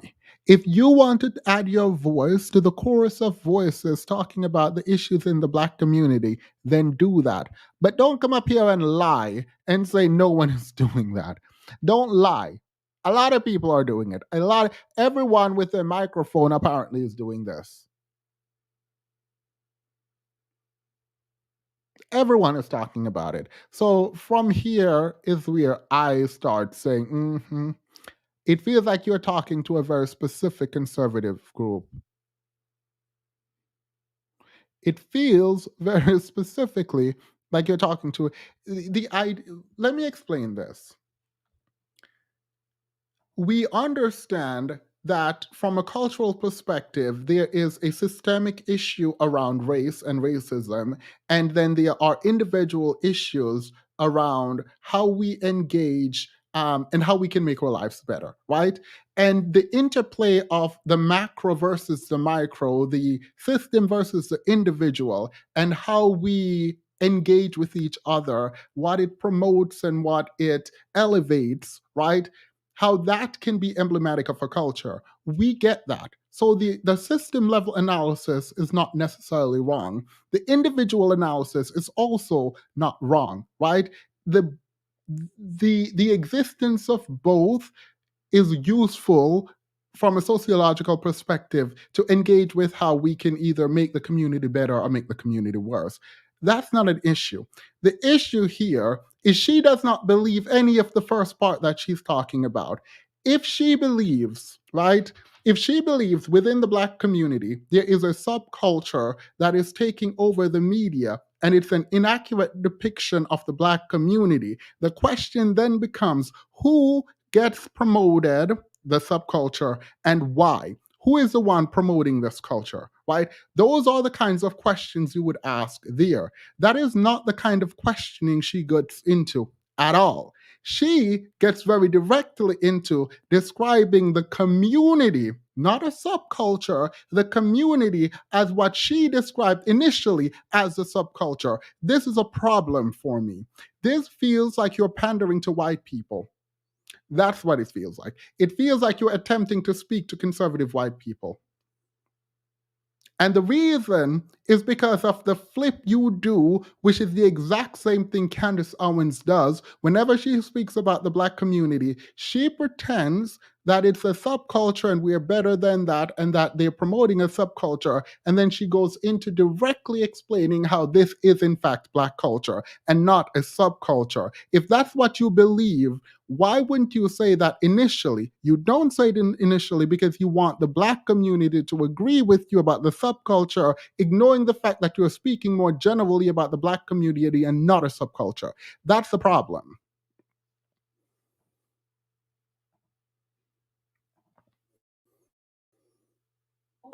You are often told that you're policing Black bodies. If you say Black women, stop getting on the internet and in the media, twerking, walking around with little clothes on. People tell you that you're policing bodies, policing Black bodies. Because you are. You are policing bodies. The issue isn't that women are twerking online. The issue for you is that that is the one kind of portrayal of Black women. That's the issue. If someone wanted to twerk, I wish I could twerk. I nearly. If your algorithm only have Black women twerking in there, it's because your algorithm only has Black women twerking in there. My algorithm have Black women being the most entrepreneurial, the most educated. My algorithm have Black women doing a complete image change. That's what my algorithm has. So I don't know why your algorithm is set to only sing Sukiana or whoever. Whoever your algorithm is set to is all you are seeing. I promise you, billions of dollars aren't being invested by Goldman Sachs into Black women business because they're twerking online.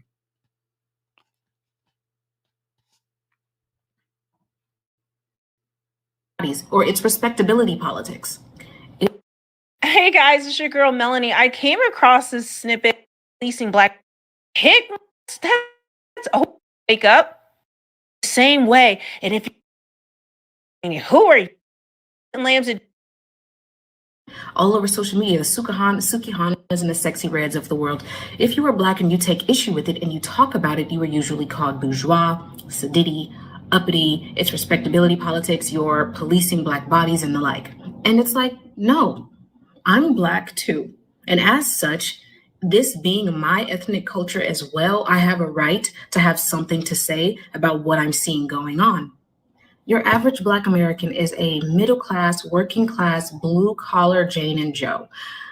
The ghetto subculture, Black ghetto subculture that we see often portrayed and over-inundated and oversaturating the media, those Black Americans make up a tiny percentage of Black Americans as a whole, but somehow they're in the media, overcompensating in the media, oversaturating the media. I know I don't just speak for myself when I say that I'm sick of seeing it, that it's gross, that it is destroying what Black culture actually is. It's co-opting Black culture as a whole and making it seem as though all of Black culture is ghetto subculture. I'm not the only Black American who takes issue with it. Because, like I said, majority of Black America is middle class, not in the ghettos, not out here perpetuating gang violence, promiscuity, and everything else. And I don't care if you claim it's respectability politics. I guess so. So be it.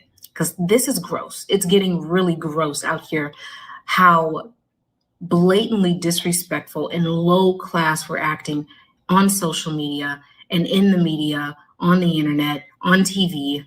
And you can claim that this is someone else's set of moral standards, but no, it isn't. It isn't. Look at Black America in the 50s, in the 60s. Our moral standards back then drastically different from what we have today, or what we're convincing ourselves is a moral standard today. Every racial group on the face of the planet has their own ghetto subculture within their respective racial and ethnic groups. This is the case for everybody everywhere, white people, Asian people, Mexican people, you name it. The difference is that those racial groups and those ethnic groups do not allow their ghetto subculture to co-opt the entire culture as a whole and to represent the entire culture as a whole. They don't allow it. Everybody else within that respective ethnic group or cultural group or racial group has a right to say how they want to see themselves represented in the media, what they want to see and what they don't want to see.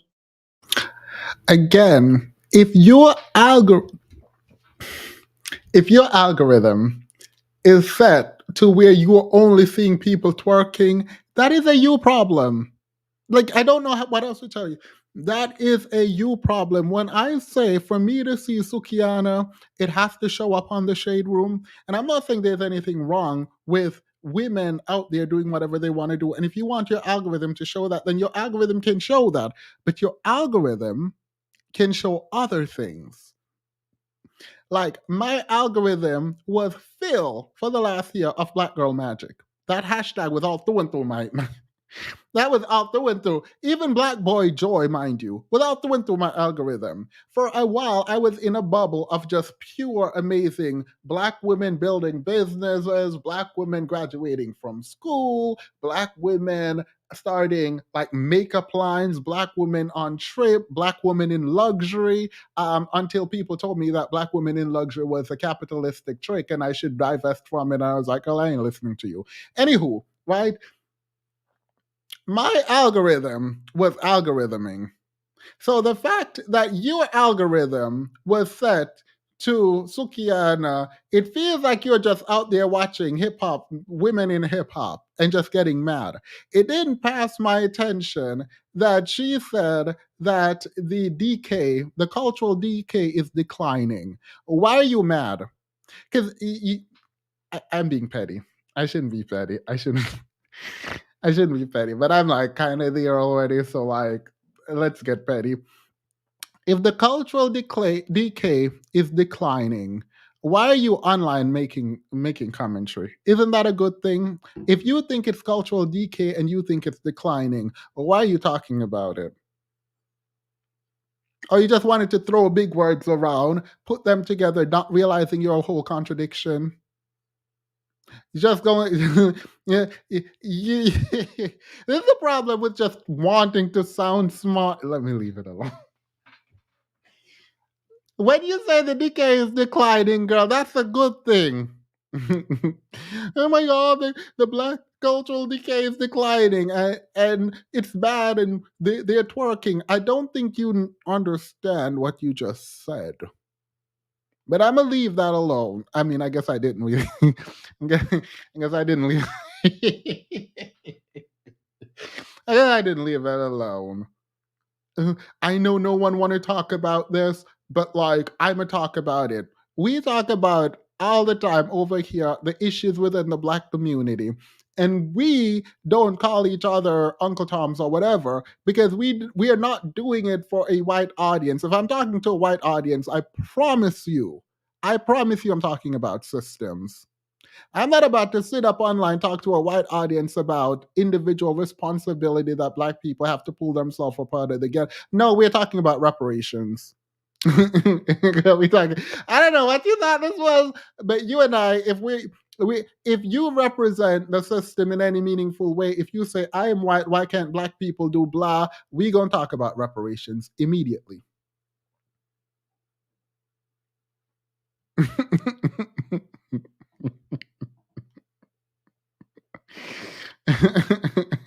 Girl, if I could twerk, you would catch me over it.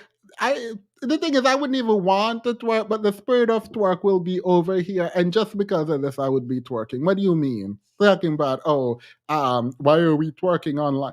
You can be an attorney, a doc, you can twerk. Ain't nobody got time to be sitting up here worried about what people think that you're dancing. Oh my God, twerking is so bad. Then don't do it. Ain't nobody telling you to do it. It just looks bad on me. It sucks to suck. Ain't nobody listening to you right now. Ain't nobody listening to you right now, so it sucks to suck. And the thing is, the first part where it says there is something very insidious about not wanting to promote. Like I remember seeing what's her name, Sexy Red, at like a country music concert twerking for a bunch of people that rejects black people from being a part of country music. That is diabolical. That needs to be investigated. That needs sociological language to explain and engage with and push back against. So, like, I am not just up here like, oh, there's no issue. She's lying. I'm saying to project that only onto like black people and ignore how hard it is and has been for the image change that black women are engaging in is absolutely wild to me. Like it is actually kind of wild. It is wild. Like you can you imagine, because there is a one-dimensional image being pushed, there are stereotypes being pushed, particularly around black womanhood, right? And for black women to be going to school, graduating, starting business, getting funding, like doing that kind of work and being involved in politics so deeply, to ignore that kind of work is intentional. For you to be painting with a broad brush the black community and ignoring the real work being done and the fact that your algorithm can be algorithm in the way that you can see the hard work of black women is wild to me. Like you are intentionally deciding to not engage. And you want to come online and say, I am not like other girls. This is what she's giving, by the way. She's like, I am not like other girls. I don't twerk. I am classy. And y'all girls need to be more classy. And I know a lot of high programmers queen are going to be out here saying, she ain't wrong. Y'all need to be better. No, do what you want. Do what you must. Do what brings you happiness. Do not hurt other people. But don't let other people dictate how you engage in the world. Once what you're doing is right and righteous, and once you believe and you can live with your choices, then forget these people. I'm like, oh my God, you need to. No. If you are harming people, then fine. But ain't nobody got time. Ain't nobody got time. And it's so annoying because, like, I don't disagree with the notion that there are people. It feels like there's a system behind promoting one kind of image. The issue isn't that there are people who like to twerk. The issue is that we make blackness that one thing, and it's not us only, right? And it feels very shallow when you only want to blame the victims of a system and you don't want to engage. Now, you might say, Themis, but don't you do that for men? Yes, to the extent that they are abusing and agency comes front and center the moment you start abusing someone. Agency comes front and center when you start abandoning your children. Agency comes front and center when you start having multiple children and not being able to provide for them. Agency come into vogue when you decide that you are going to talk to the president or the person running for presidency of the United States, for president of the United States, and you're going to tell them that you don't want to pay child support. That's where agency comes into vogue. Twerk videos was her man's algorithm.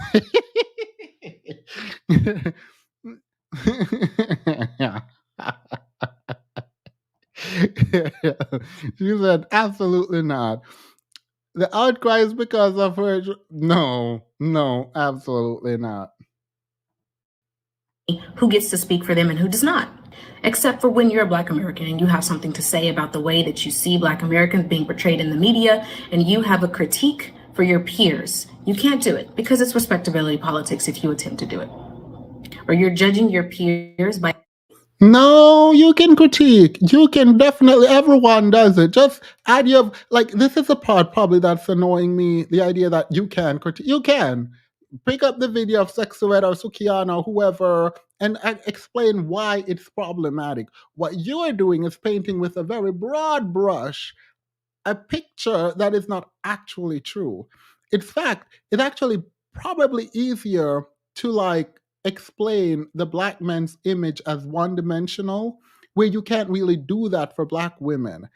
Like, if you ask most people what the most educated group of people in America, who are the most educated group of people in America, they're probably going to say black women. Even if you are saying that's an inaccurate interpretation of the stat, African American black women have completely shifted their image. And so when they say the most entrepreneurial, the most educated, they're probably going to say Asian or black women, right?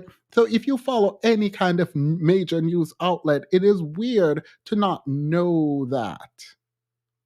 Like, it's weird to not know that and say, oh, our image is just this way. It's not yours. Now you can drag me being a black man and being a part of like the crime stats or whatever.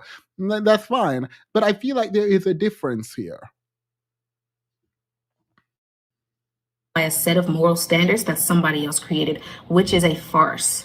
From the Reconstruction era down through the 60s, Black Americans had their own set of moral standards and social protocols that we adhered to. Ask your grannies, ask your great grannies, they'll tell you. I have had just about enough of seeing Black culture being drugged through the muck by other Black Americans who are perverting it and turning Black culture, something that is beautiful, into something perverse. One of the things that I don't know, in particular, where a lot of women are, where if you accept certain things or change difficulty in years, all to divide. Years are a cultural standard of promiscuity and single motherhood. And when a Black American goes to critique and judge our peers, our fellow Black Americans, and critique the condition of our neighborhoods today, they're shut down. That's respectability politics. You're policing Black Americans. If that's what it is, so be it. So be it. It needs to be. All right. I want to interview her. Can y'all go find her?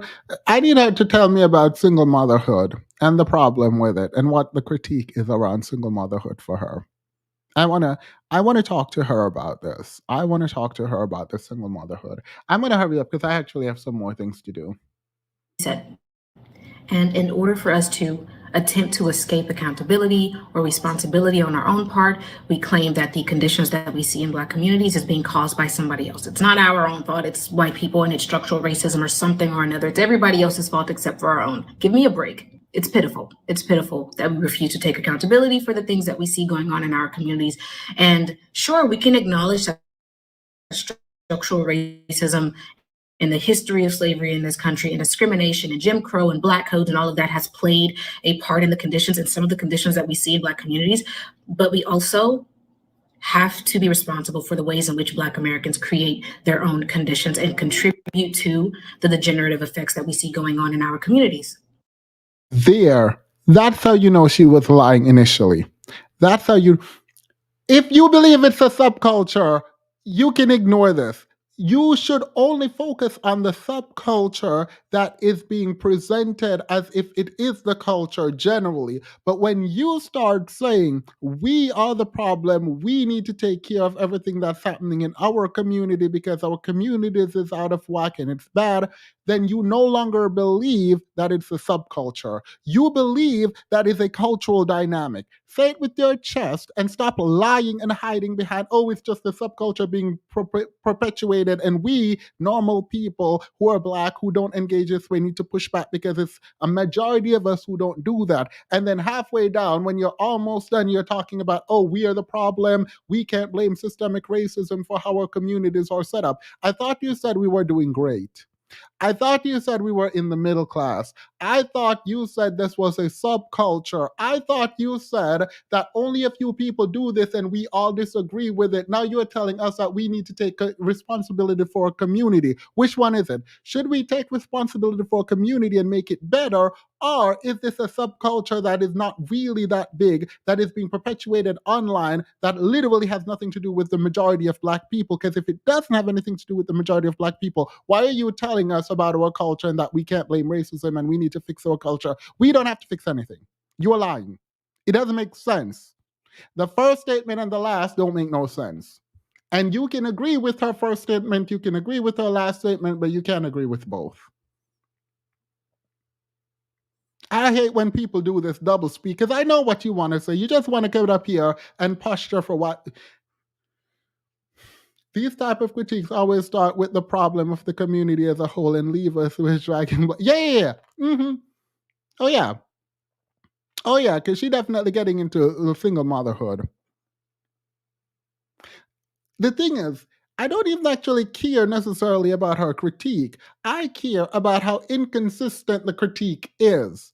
How much of a lie and a veil she puts up in an effort to drag the community. She wants to crap. She wants to make an issue around the community, but she wants the community to be on her side in her drag of the community. So instead of talking broadly, she talks about it being a very small group and that most of us are great, we are doing good, we're in the middle class, we're professionals, we don't do this. They're just promoting this one little culture issue that is sub culture, and it's not really all of us.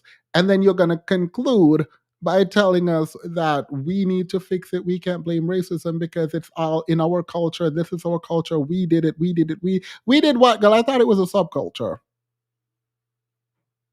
I thought it was a subculture.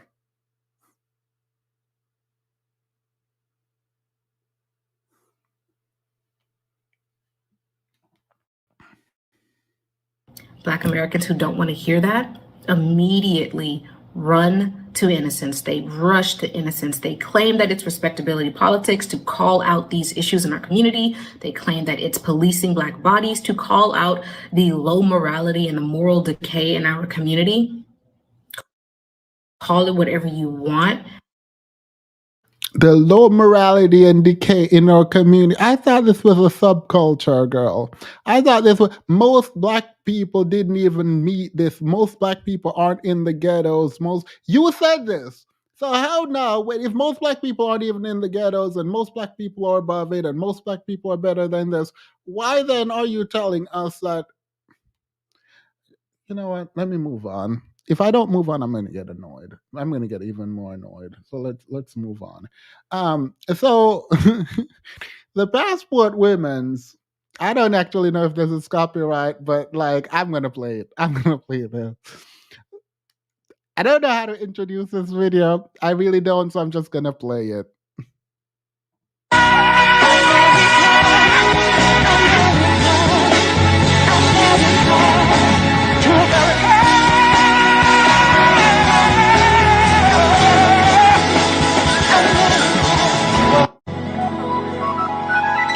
Do you have your passport? Did you get your shots? Girl, would you like to come back with Rob to America? America, America, beautiful.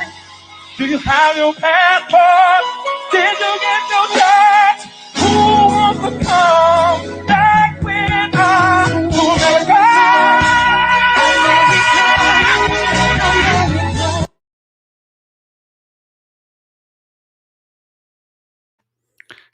Girl. Wait, someone said that was R. Kelly. Ew. Wait, that was R. Kelly? Oh my god, I thought that was someone being like or singing over the video. Ugh. Ugh. I just felt disgusted. That is disgusting. Apologies for ew. Look at this.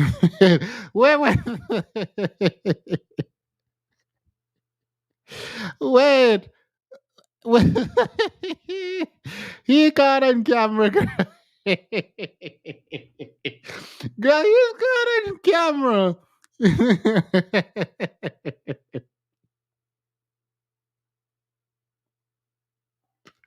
You know what? I am big mad.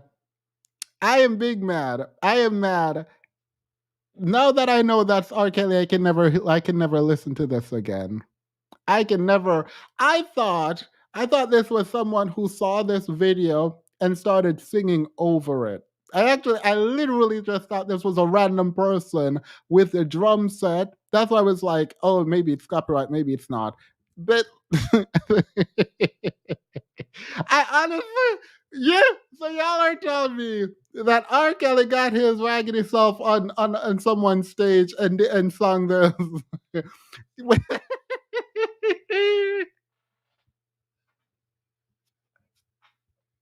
Wait, wait, y'all, y'all telling me.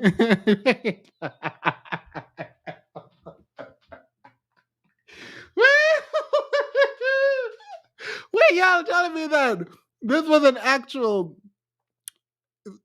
He's a professional singer. Yeah, so y'all telling me that he got on someone's stage and sung this. Someone said it was in Ethiopia. Wait, wait, wait, no. The Jamaicans must be real mad. What do you mean?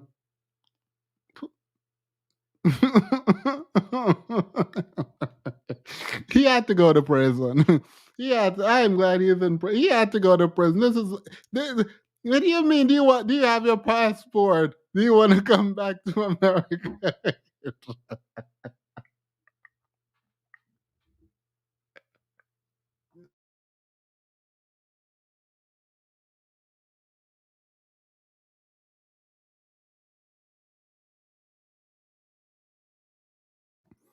Yo, the way I thought. Sorry, I'm defending myself because I would never play R. Kelly intentionally. The way I honestly thought, the way I honestly thought that this was someone making fun of these men proposing to come to America. All right, let's get to Brian McKnight. Let's get to the CDC said, CD, sorry, that America note is in my head. I am so sorry. That I hope, oh my God. I will not be watching. I will never intentionally go on R. Kelly anything. So, Brian McKnight is so disrespectful. Brian McKnight is so disrespectful. And I don't like just like, oh, talking about myself. But like, I am so happy that I don't have a parent that is like this. I honestly don't even know, like, I wouldn't know how to engage. I don't know how to engage. Like I would know if my dad was out here disrespecting me in this very specific way. Like I don't know what I would do. And I was listening to Sin talk about this. And like Brian McKnight wife, current wife, never really came to my mind. Like I don't care generally. But what kind of person marries a person like Brian McKnight, right? Like, what kind of person allows the person they're with and is okay with the person they're with? And maybe she's not, and behind the scenes there's an issue about this, but allows and sits by while their partner degrades the children that they had previously. Because those tables can turn real quickly, even in terms of self-preservation. Even if you don't care about anyone else but yourself, and you only engage for yourself, self-preservation, self-respect would have you think about kind of how that person will engage with. You know what, Jeannie Mai?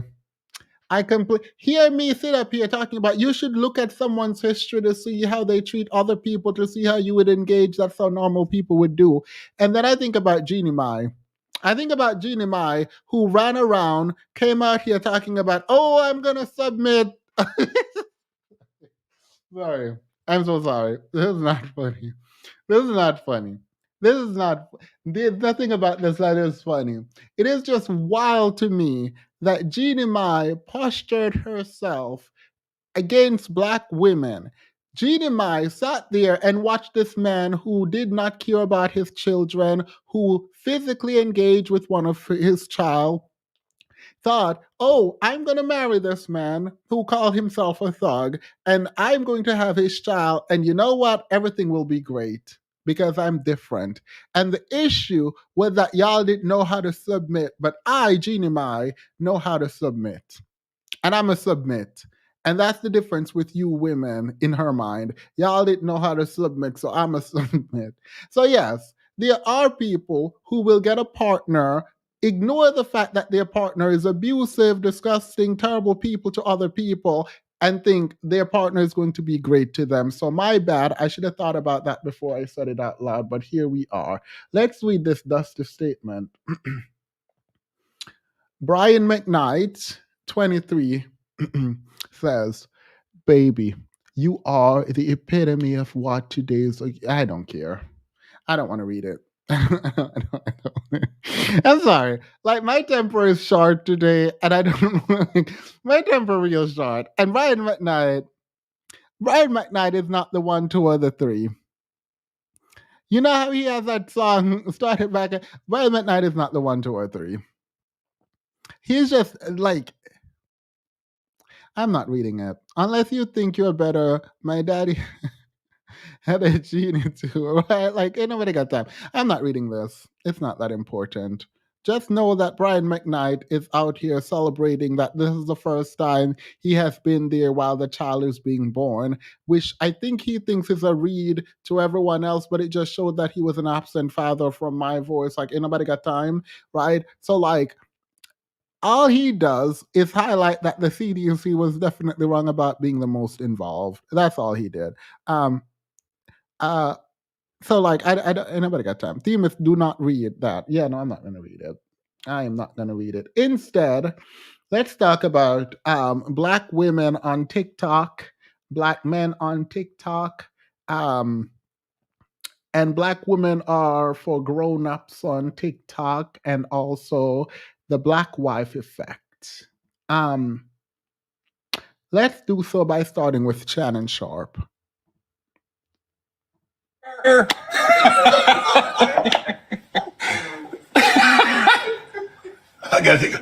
need some water on this one, man. Yeah. There you go. See, I should have never opened that can of worms, because I know you don't, Shannon. They don't have these corporate deals. Kevin's got to be careful, and I'm sure there's some things he wants to say, right? But he ain't trying to mess up that check. Just like you. You don't defend black women. You know what I mean? There's a lot. I'm sure, like Wranglers. A white man sits in your face and tells you, as a black man, that you don't defend black women. And your response to that is not to push back and say, absolutely not true. I defend black women. The fact that your response to that is to laugh is a problem. But I'm not here to drag Shannon Sharpe. I'm not here to drag Shannon not Sharpe. Amanda Seales already did that. I still think Amanda Seales is the problem, but Amanda Seales rightfully did that. All right. That out of the way. If you don't defend black women, part of the problem is, and I've talked about this, the way we give permission to people online. Someone said play it again. I'll play it again. It's fine. Here. About to call you. John Deere.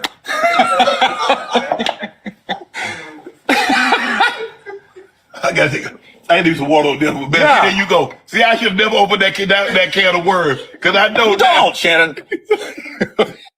They don't have these corporate deals. Kevin's got to be careful. And I'm sure there's some things he wants to say, Right. but he ain't trying to mess up that check. I don't Just like you. You don't defend black women. You know what I mean? That is funny is a problem to you. Someone sit up there and said, you don't defend black women, and your response is to laugh. Your response is just not say, wait, what do you mean? I do defend black women. That's the only response. The only response, the only legitimate response to that statement is, no, you are wrong. I do defend black women. Here is how I defend black women, right? So because you didn't do that, now we get to the issue. When we have created a culture that says the vulnerable within a group is not protected, not only are they not protected, but we, the men in the community, we will go on podcast and we will drag them, we will disrespect them, and we will engage in the most degenerate ways when it comes to these women. We should not be surprised at all that these women will look elsewhere for any kind of engagement. And I'm not saying any kind of engagement to be inflammatory. I do have some problems, right? And here's my first problem. My first problem is with men on TikTok who are mad at black women for dating other races of people. I thought love was love. I thought love was love. My issue is with people on TikTok saying that black women are just quote unquote laboring for white men. Again, I thought love was love. I can understand, by the way, black men who are thinking, I don't like black women laboring or giving their labor to what they believe is quote unquote white men and the white system. I can understand that. The issue comes into play right now is if you can appreciate what black women bring to the table, do you think they're just going to sit around and wait for you to be able to appreciate it? Ralph Richard Banks' article, where he was making the argument that white women should broaden their option and try to date other races of men because other races of men can value their input, it feels odd to not engage meaningfully with this statement. It doesn't make sense to try to shame black women to be loyal to black men when black women by and large are loyal to black men. And instead of shaming, it feels more appropriate to show your work, right? If you think that black men are out here in large numbers praising black women, instead of arguing about this, why don't you add to it? Why don't you talk about the great things that black women contribute, right? Why don't you talk about why it is that you care and love black women? Why is it that the only time we hear these men, these specific men online, come up and say, oh, why do black women give credit to white men when we've been saying all these things? Where have you been saying these things? Because this is a perfect time to clip when you've said it previously and put it so that black women can see you, specifically you, saying the great things about black women. What you don't get to say is, oh, I've been saying this all along, and not be able to provide the evidence of you saying the thing all along. That's the problem. Now, let's get to the first TikTok. There is this billionaire, and again, I can't find where he said this. So he said, Ben, he's a tech billionaire. Anyway, he says, billionaires prefer black women. They are loyal and guard your interests. Black wives are for grown-ups. And around the same time, there's a bunch of men and women, black women and white men, who are posting their before and after picture. And these men are talking about the black wife effect, where they are pointing to the fact that before they came they came in contact and married and dated a black woman, how they used to look and dress versus after they've been with a black man, black women, sorry, how they look and dress, right? Now, I will not play any of these because my petty is down some. I won't play any of them. But my Discord definitely provided a ton of videos of black men attempting to do the same. It does not hit the same way. It when you say when these, these men said the white wife effect, and girl, the hairline comes into vogue. But we're not getting into the hairline because my hair needs to be shaped up. Now, let's not do that. But these men are dressing, cutting off their locks, and they're getting jobs, and they're saying it's because they have a white woman. So you're telling me, you're telling me you saw white men doing the black woman effect, and black men decided to do the black man effect. And you're saying it is due to being with a woman that you got a job.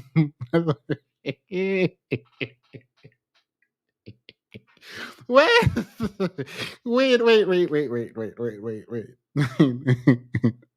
You were saying you couldn't dress before, that you can dress now. Look, we know the stereotypes around whiteness, right? So, like, you can drag these white men. I don't care. I don't got a dog in the fight if you're like, oh, these white men before black women, they were nothing and then they became. You can do that all you want. I don't care. But as a black man, if you're sitting online talking about you were nothing before a white woman, wait, y'all thought this was a read.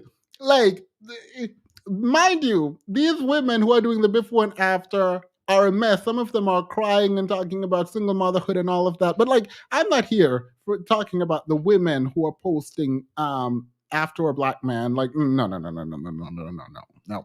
we're not doing that because y'all are intentionally trying to drag these men, and we're not intentionally trying to drag these men. I am going to the source. By the way, Brianna, I probably shouldn't say this, but Brianna, your Instagram aesthetics is top tier. I had to say that. Actually, absolutely. I don't know if you're here. I think I saw your thing, but like I added you back, and I was like, you added me, I added you, and I was like, I was just showing everyone. I was like, oh, period. You better eat. Anyway, these men, the these men are doing before and after white women, and they're out here water sports. They're out here playing sports, getting active, drinking juice, and I'm like, oh, period. Period. This man said he got a job. Before he had locks and everything, and then after he was walking into a job. And I was thinking, like, now I need you to explain this before and after. No, like for real. Because you know how black women were talking, not black women, but women were talking about sprinkle, and men came out and say drizzle, and like men are like, oh, women should come and take me out, because everything they see the women do, they kind of try to take a flip, but it doesn't work. And I feel like they don't understand how it doesn't work the other way around. They're like, I want to live. They're like, drizzle. I'm not paying for food. I'm not protecting. I'm not paying for anything. And I'm like, so you understand the issue. Got it. Because you were saying drizzle, no, but that's what you've been doing. That's what, like, don't pretend now that you can say drizzle, that you were paying for food before, that you were paying for things before. That's what you've been doing. It doesn't hit the same. So when a white man is like, oh, my this black woman upgraded me. Oh, best believe that I'm laughing at the man before, and then I'm like, okay, I guess black women help you to do the after. To see black men sit up online. and say white women gave them jobs and make them dress better and teach them how to play golf and make them play sports and put them in their children's lives. It's like, why? But y'all just went up online. But y'all just went up online and actually do the before and after white wives trend is wild. But y'all to do that as well. But then white women and black women and Asian women were all coming out and doing before and after black men, the black man effect. Girl, I was so confused. Because it's not like a story being told, really. It's like a bunch of pictures, and then the after is also a bunch of pictures. Some of them are crying. And so, like, I know those were meant to say they ruined my life, right? So, like, whatever. But, like, the pictures, the ones with only pictures, I don't know if they're saying they were upgraded or not. And I don't want to disrespect people because, like, someone like, I posted my best pic.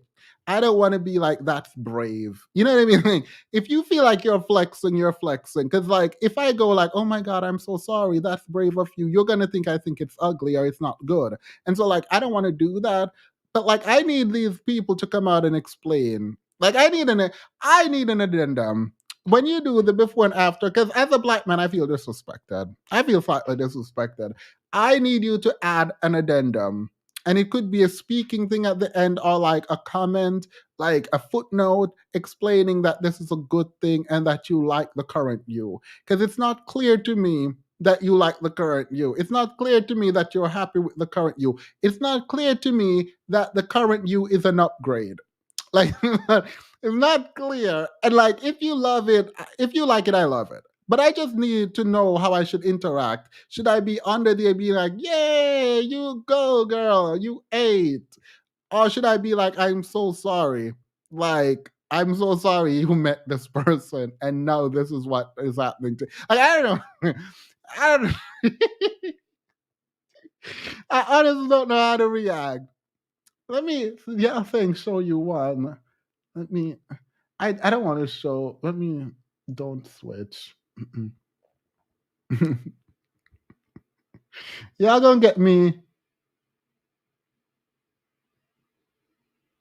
y'all gonna get me in trouble. Nah, I can't play these. I can. And not only can I not, they're also they're also they also have music on them. I'm not gonna play them. When I drop the link, my Discord can come up and describe them. All right. So on this note, the women are out here, mind you, white men are out here praising black women, right? Which is wild. Which is wild. This man decided that he gonna put on his best Fenty foundation. wait. This was also from Paris Milan's live. This is where I got this video. So this man put on his best Fenty foundation talking about y'all need to learn to submit. This man put on his best Fenty foundation. The skin is skinning. Whatever setting spray, it's setting spray, right? Girl, this man just put on his best Fenty and came out and telling y'all that y'all need to submit. It's wild. It is wild to me that a man full. I honestly thought this man was about to come up here and explain to us why gender and gender stereotypes aren't great and that men should be able to engage in like whatever they want to engage with because like men are not one dimensional and if they want to wear makeup, they can. But imagine my surprise when a man in a full face of makeup is telling women that they need to submit. Girl, girl, where they do that at? Girl, where they do that at? I should have went and got me some Fenty foundation and put on. Like I should have gotten some Fenty foundation, get my color match and figure this man y'all play entirely too much. Y'all play like Even the highlight. I know nothing about makeup, but I know a highlight when I see one. Period. Let them know. Let them know, King. Let them know, King. A female hit me up in the DM and they asked me, why is it that successful black men always date white women or oriental women when they get some money? Well, I'm attempt to answer this the best way I know how, just by keeping it all the way 1,000. See, a lot of times when men get some money, black men to be exact, they want a woman that's going to be submissive, that's going to actually do what they say, and a woman that's going to just be there to support every decision they make. Asian women, white women are very subtle, very submissive, very easy to deal with. They haven't came. So we just gonna ignore what happened in Miami with that lady with the stab. You know, I'm not going to do it. I'm not going to do it. I'm not going to do it. I'm not going to do it. Mm-mm. Please continue with submission, sir.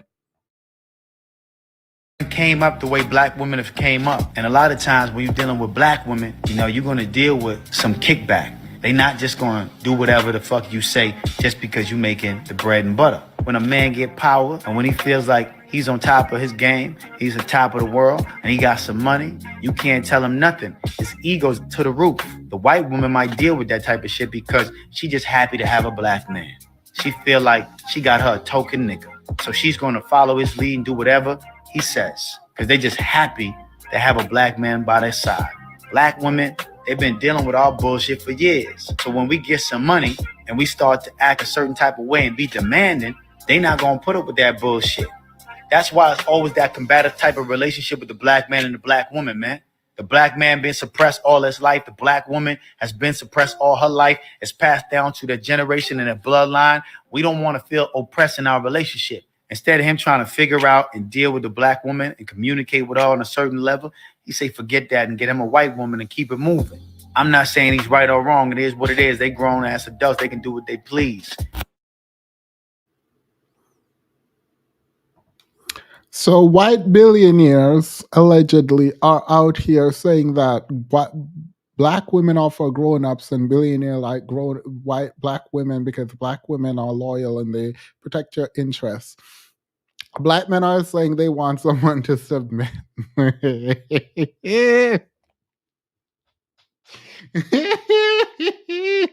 Jesus, be a submission. Be a submissive queen. Ain't nobody got time for this.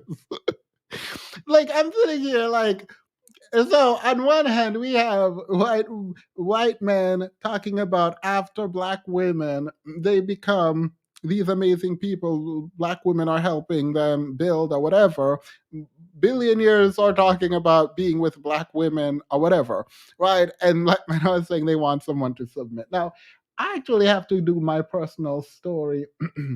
I don't have to do a personal story, but I'm gonna do it anyway. It is quite interesting to me that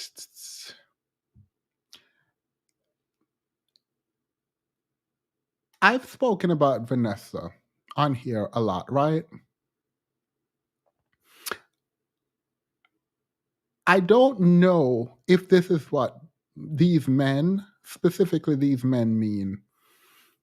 But in my experience, black women that I've been around, including my mom and Vanessa and all my other friends, Vanessa, the lady who was up here with me talking about the Met, yeah. They have pushed me, and I think that maybe there are some men who don't like this push. Because I actually remember when I didn't want to do law anymore. I had finished law school. I already took the bar and I was waiting on my results. and I went to become a clerk. I was working for some judges, because that's like what you do. A lot of people do that before they go into big law or whatever, right? Instead of just going into big law, whatever. It doesn't matter. You don't care about any of that. And so, like, I remember not wanting to do big law. I remember thinking, I don't want to do this. And like, there was a kind of fear about, like, oh my God, I'm going to step into my career. And I remember the day Vanessa brought me over, because she's a year ahead of, she's younger than me actually, but she's a year ahead of me in terms of career because I went to do my master's. Anyway, I'm just giving you the story, girl. So I remember her sitting me down and like literally going through career path. Like I was so over it. I just wanted to be an artist. I wanted to write my book. I wanted to write my blogs. I wanted to write my book. I wanted to write my blogs. I got time for this, right? And I was also scared. I was honestly I was scared. I was scared out of my mind because like I was a good student, but I've never had to like work. I've never had to like anyway, I just didn't think I could go. When I said she was like there with me, and I didn't want her to be. She and this is I feel like this is a problem of like black women's labor. I think black women, more than anyone that I've ever met, are very good at giving you a plan or motivating you and making sure you know that you have a way. And I think for a lot of people, they crack under that pressure. Like, no, like this is bad. This does not paint me in a good light. I don't believe. I think a lot of people crack under that pressure. Even when I was in uni, when I wanted to run for an office in particular, I almost didn't do it. And my friend at the time, another black woman, would be like, no, you got to do this. You have to do this. You can do this. And I think we dismiss how much work that is. You know that like the quote unquote motivational bit, like that is a lot of work. I've never taken for granted, mind you. And this is why every time Vanessa or any of the women in my life, my mom shows up or asks me for anything, like I'm there. Because I remember the kind of work that went into me being me, or me being able to like get to this career, get to law school, finish law school. Like having me talking to Vanessa about my frustration, right? And her inviting me over for dinner and having like an Excel sheet of all the different law firms, of all the different position, of all the different groups of like just like random stuff where she's like, you need to do this and you can do your creative stuff on the side. If you want to do YouTube at some point, if you want to actually engage with this, you can do it on the side, but you are going to do this. These are some potential. You are too smart, girl, period. You are too smart to like step aside. You are too smart to not try. You are too smart to not engage. You have to do this. If not for you, for other people who could look up to you, and you can do everything else. I will be there. I promise you I will be there, but please don't just give up on this. You can do it. That kind of encouragement you can't pay for. That kind of investment, you don't just, that's not something that anyone and everyone just has. Being around Black women more broadly, even on the Discord, right? I always joke about how they dragged me. I'm a better content creator because of the Discord. I'm a better content creator, and I'm a more thoughtful content creator because of the Discord. Because after I'm done, when I get into that Discord, I explain myself, I talk about my fears, I talk about the issues, and they bring up things when I am wrong. They tell me I am wrong, drag me for it, but they encourage me, and they're very good people. I am in a community filled with Black women, which means that I feel like I can do literally anything. And then I'm encouraged and helped. And I just don't understand how you can grow up in a community with Black women who invest. Like Dr. Umar only exists because of Black women who, that's not a great thing, mind you. I don't understand how you can be in community with black women and not appreciate the and be jealous. Like I don't understand how you can be jealous when they're literally as a man. Look, black women might be petty for against each other. I don't know. Don't engage with that. But for black men in communities with black women, they help. Black women don't, in general, and my anecdotal experience, black women don't compete with black men.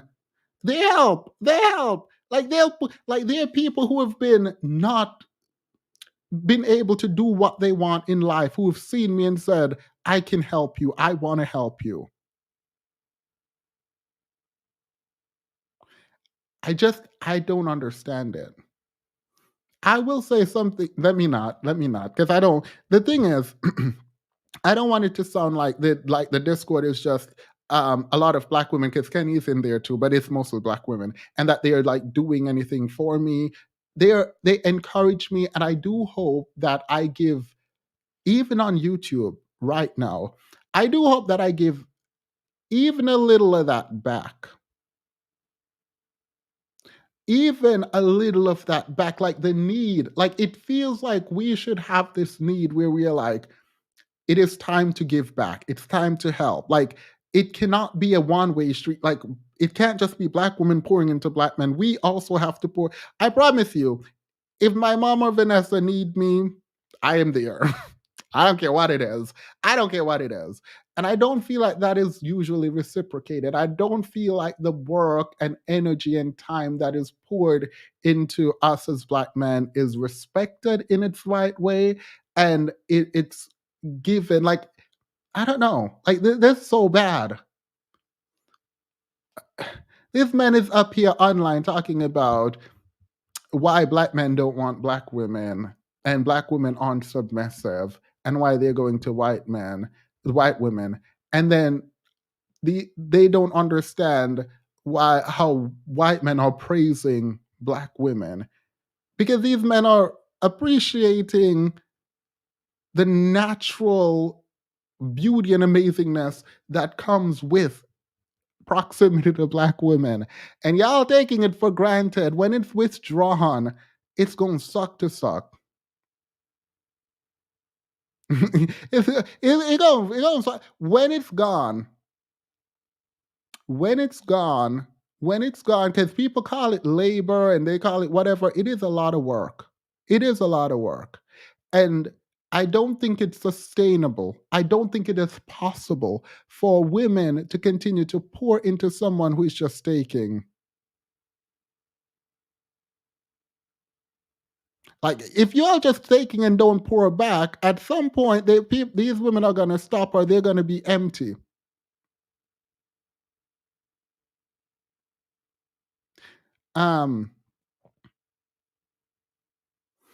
Themis, can I drag you right now for no reason? You want to know something? You want to know something? I don't know what it is, but I actually like when people drag me. Not like the weird drag about random things, but when people give me a good like drag, like you say something that's like actually good.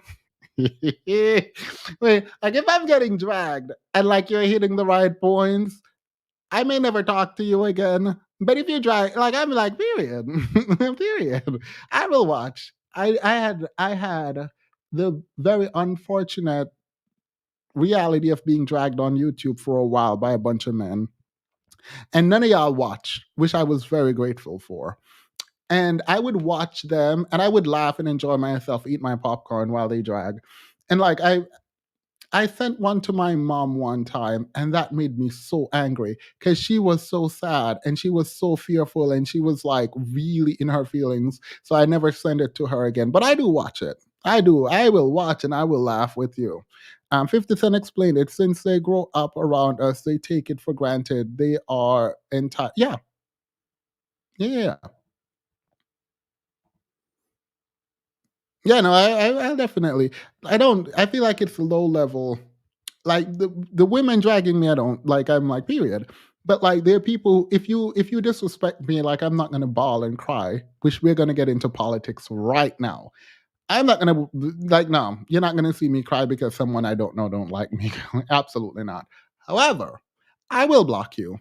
I won't engage with you. You're dead to me. But I will watch you drag me for hours on end if you like. Girl, I will sit there with my popcorn while you call me all kinds of fag. Like I'll watch. Girl, I am here. I am here for a good drag. Thank you, Themis. It feels amazing to be seen. No, thank you all. Thank you. All right, let's get to this politics. Let's get. Girl, why are we paying these people in Congress? First of all, are these people in charge of making our laws? Because, girl, in a way, ain't no decorum, ain't none of that. Girl, I don't know what I am. On one hand, I am like entertained and excited, but on the other hand, I'm like, y'all, these people are people who are in charge of making laws.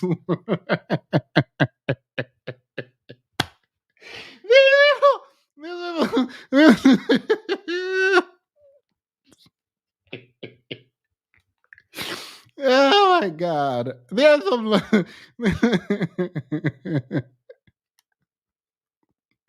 Girl, I can't wait for this to be on TikTok. All right. Let's get into it. Yeah. Before we get to the mess that is Congress and Marjorie and Jasmine going at it and AOC coming in there standing up for Jasmine. I actually really appreciate some of this, but like we need to talk still because a no respectability politics around here. When people deserve to be dragged, they need to be dragged. They need to be scalped. They need to, ain't nobody got time for this. Oh my God, decorum. No, no. You wanted the smoke, now choke on it. Marjorie Taylor Greene would have been dragged for filth if I was. Look, she was dragged for filth because that tongue twister I could not do. Even if I tried, I could make it up on the spot. And so the fact that she got the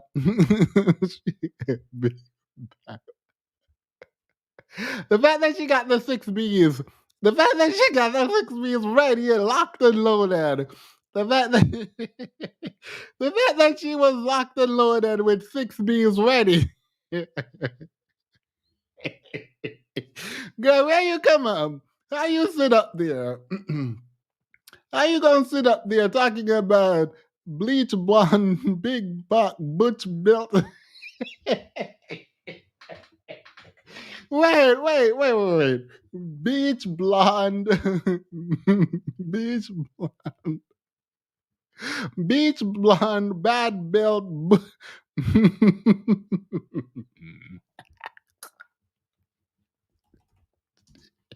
You gotta learn to leave black women alone.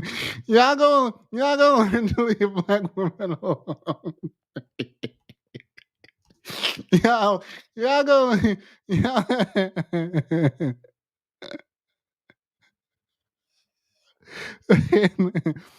Be bleach, blonde, bad built, butch body is absolutely diabolical. It is absolutely diabolical. You gonna learn to leave black women alone. That's what you're gonna do. If you don't learn, they ain't gonna learn you. I didn't say teach. If you don't learn, they gonna learn. And then want to play the victim talking about calm down, calm down. Absolutely not. Ain't no calming down nothing. Ain't no calming down nothing. Bleach blonde, bad built, butch body. Good is Sorry. This is out of pocket. Everyone on the line. Everyone. Black women effect is Santorini. White women effect is Erie. No. I read this. Thank you, Sally. She had that ready for months. Had to.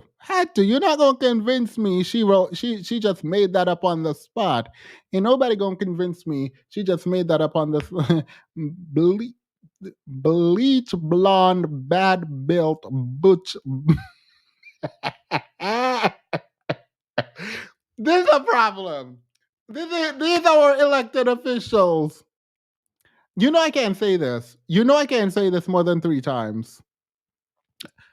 Bleach blonde bad belt butch body. Bleach blonde bad belt butch body. Bleach blonde bad belt butch body. Bleach blonde bad belt butch body.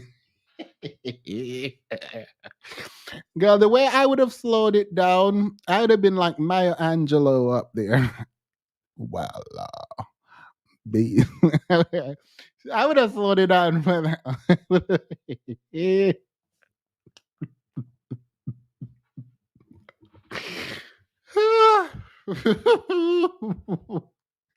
had to give it some Maya Angelou flair.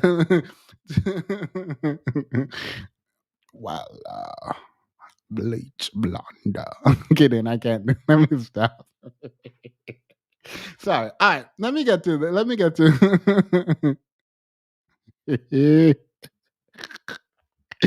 Yo, I love seeing people like Taylor Green get. I love seeing Marjorie Taylor Green getting dragged. You ain't what? Let me play Not Like Us. Actually, wait. I feel like this is a moment. This is a moment for life. Let's see. No, I'm not gonna play it. I'll play it in the after show.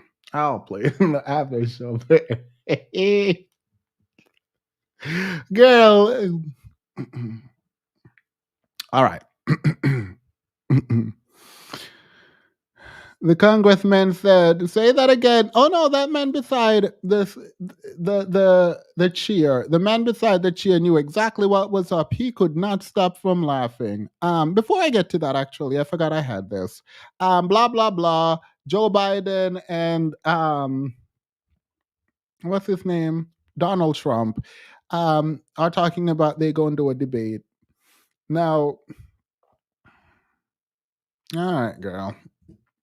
And period. All right. So here's what happened. Here is what had happened. Marjorie Taylor Greene decided that in her, when given the floor to speak, that she was going to talk about Jasmine's eyelashes. And that's where that's her first mistake. Her second mistake was being there in the first place. So let's play it. And then we're gonna get into no, I'm gonna do this first. I was saving this for last, but I'm gonna do this first. VP. People are talking about, oh my God, Jasmine is unprofessional. No one in Congress should be speaking like that. No one should be speaking like that. I'm gonna remind you of who Marjorie Taylor Greene is. I'm just gonna skip to the end because ain't nobody got time to hear this entire interview. Because like I don't want y'all to sit here and pretend like Marjorie Taylor Greene has decorum or couth. Couth, because you can't spell it either. Like, y'all not gonna sit up here and try to pretend like this black woman is some uncouth anything. Nope, this is the problem. She is the problem. She was the problem. She started with the ad hominem attack, and Jasmine just merely asked a question.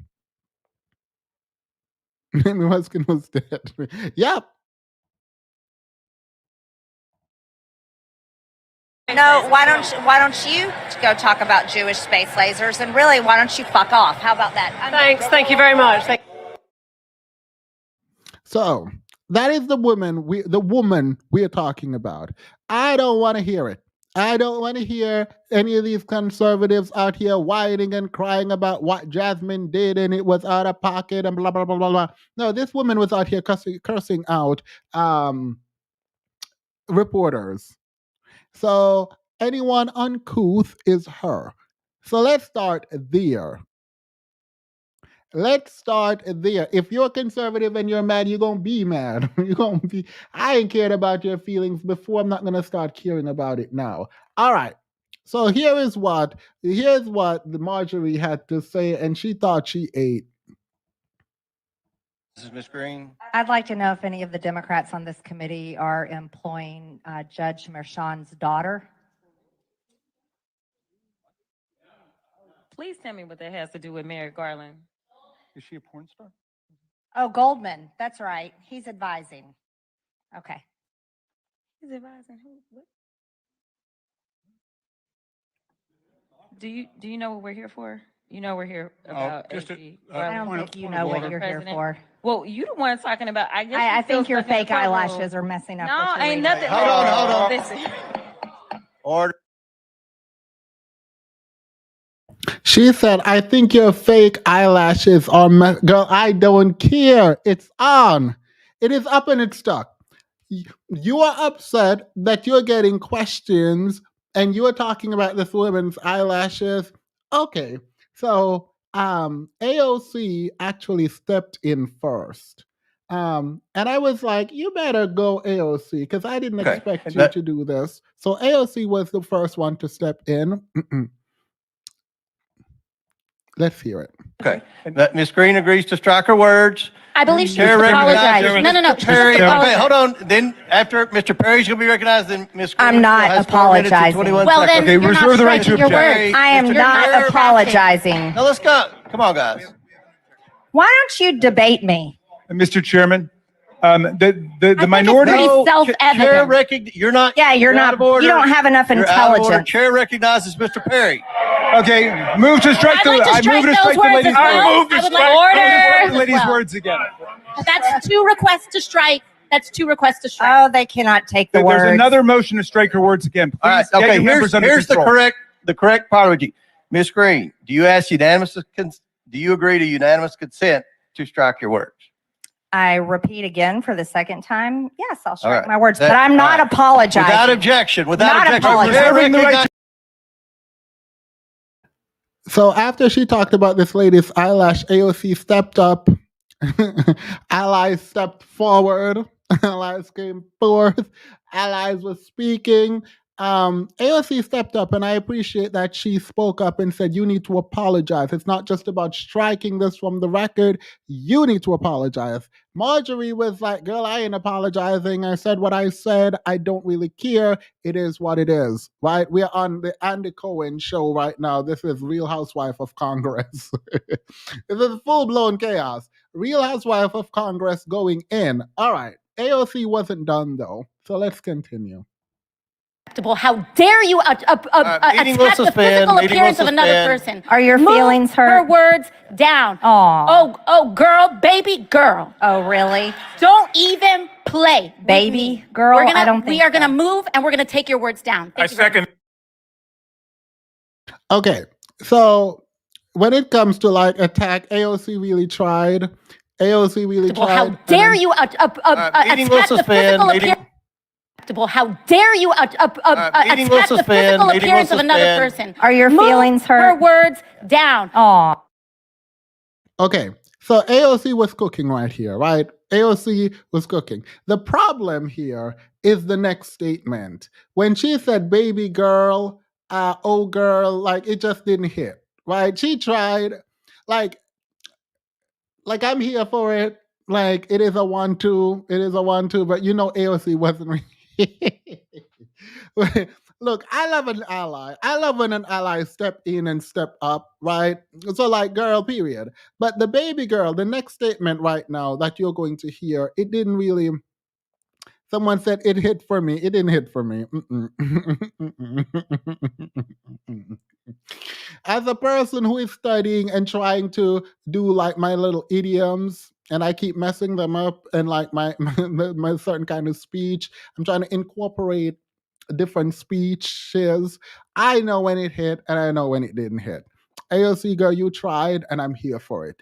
Try, A for effort. So let's go. It's the alliteration for me. Now listen really closely. Don't just listen because she's defending, because she's right. I appreciate her defense, but like she should have went off, right? Nope, I will never just let the clip play. That will never happen. Wrong channel. Oh, girl, baby girl. Oh, really? Don't even play. Baby girl? I don't think we are gonna move and we're gonna take your words down. I second. How dare Yeah, I lied. That didn't hit. That did not hit right. But It's in 21 seconds. But what AOC didn't do, girl, what AOC failed to do if y'all listen to that and say, "Baby girl, don't even go," what are we doing here? What? I'm sorry. No. AOC said, "Don't make me put this Bronx business on you." Girl, was she from the Bronx? Because I heard Bronx. When I heard "Baby girl, don't even," I was like, "Ooh, yikes." Yikes. It needed to give more Cardi B and less J-Lo. It was giving J-Lo. I'm like, it was giving J-Lo and not Cardi B, girl. Like, it is what it is. All right. So this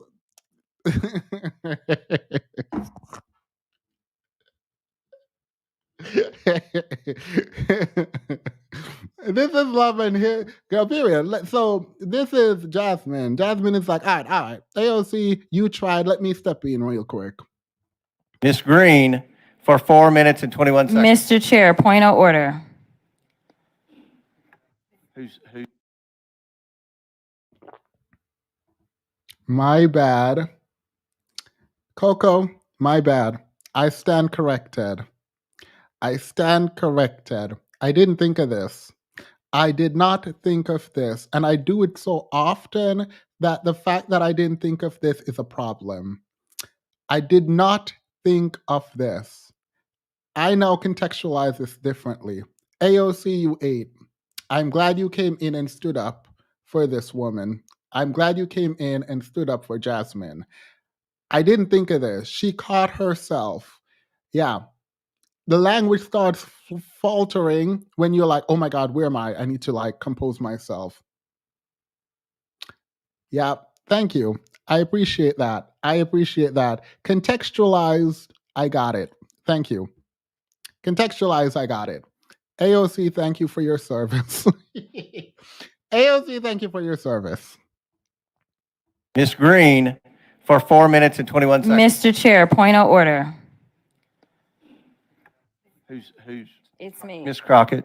I'm just curious, just to better understand your ruling. If someone on this committee then starts talking about somebody's bleach blonde, bad built butch body, that would not be engaging in personalities, correct? A what now?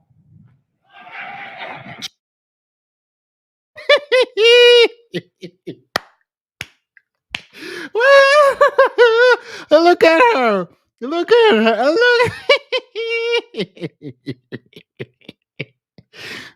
This white man said, her what now?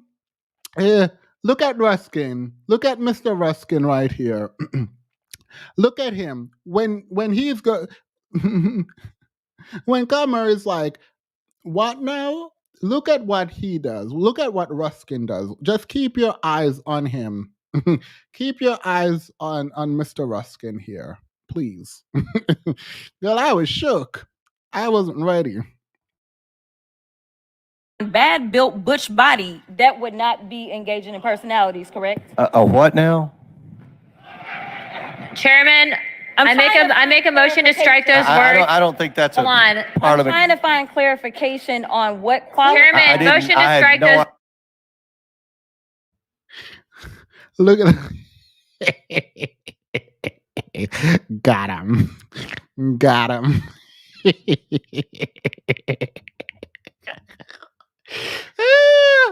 Girl, if I were the cheer, I would pretend I didn't know what was happening. If I were the cheer, I would do the same thing I would be like, who, what, when, where, how, why? What was the question again?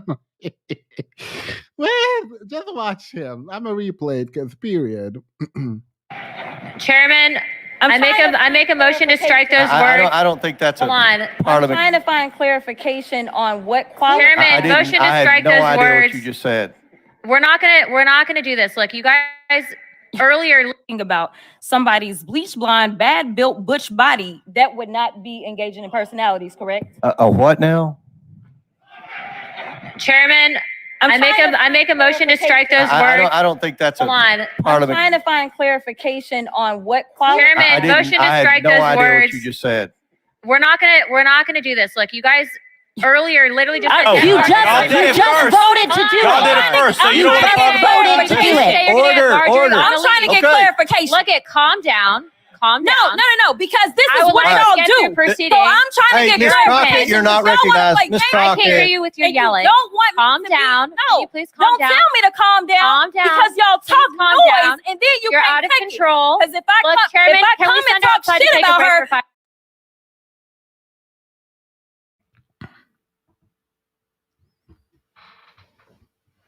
Unfortunately, I have notes. Unfortunately, I have notes. Bleach blonde, bad built, butch body is where it should have ended. Now, there is no incorrect way to drag. When the spirit of drag comes in, you gotta exercise. You gotta exercise. You gotta let it out. It gotta come out some way. However, in my very limited experience, it is up and it is period. That's what Cardi says, right? AOC said, "Don't make me put this Bronx business on you." Period. Bleach blonde, bad built, butch body. What now? Reskin is from Baltimore. He knew it was. He knew. All right.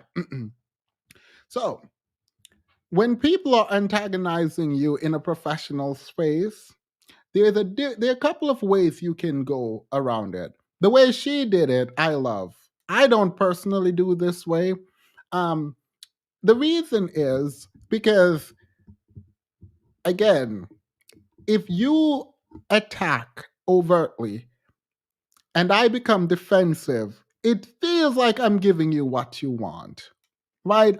It feels like you're intentionally antagonizing me to get what you want. It felt like Marjorie was intentionally antagonizing this woman, Jasmine, by the way, to get her to overreact, to react to her.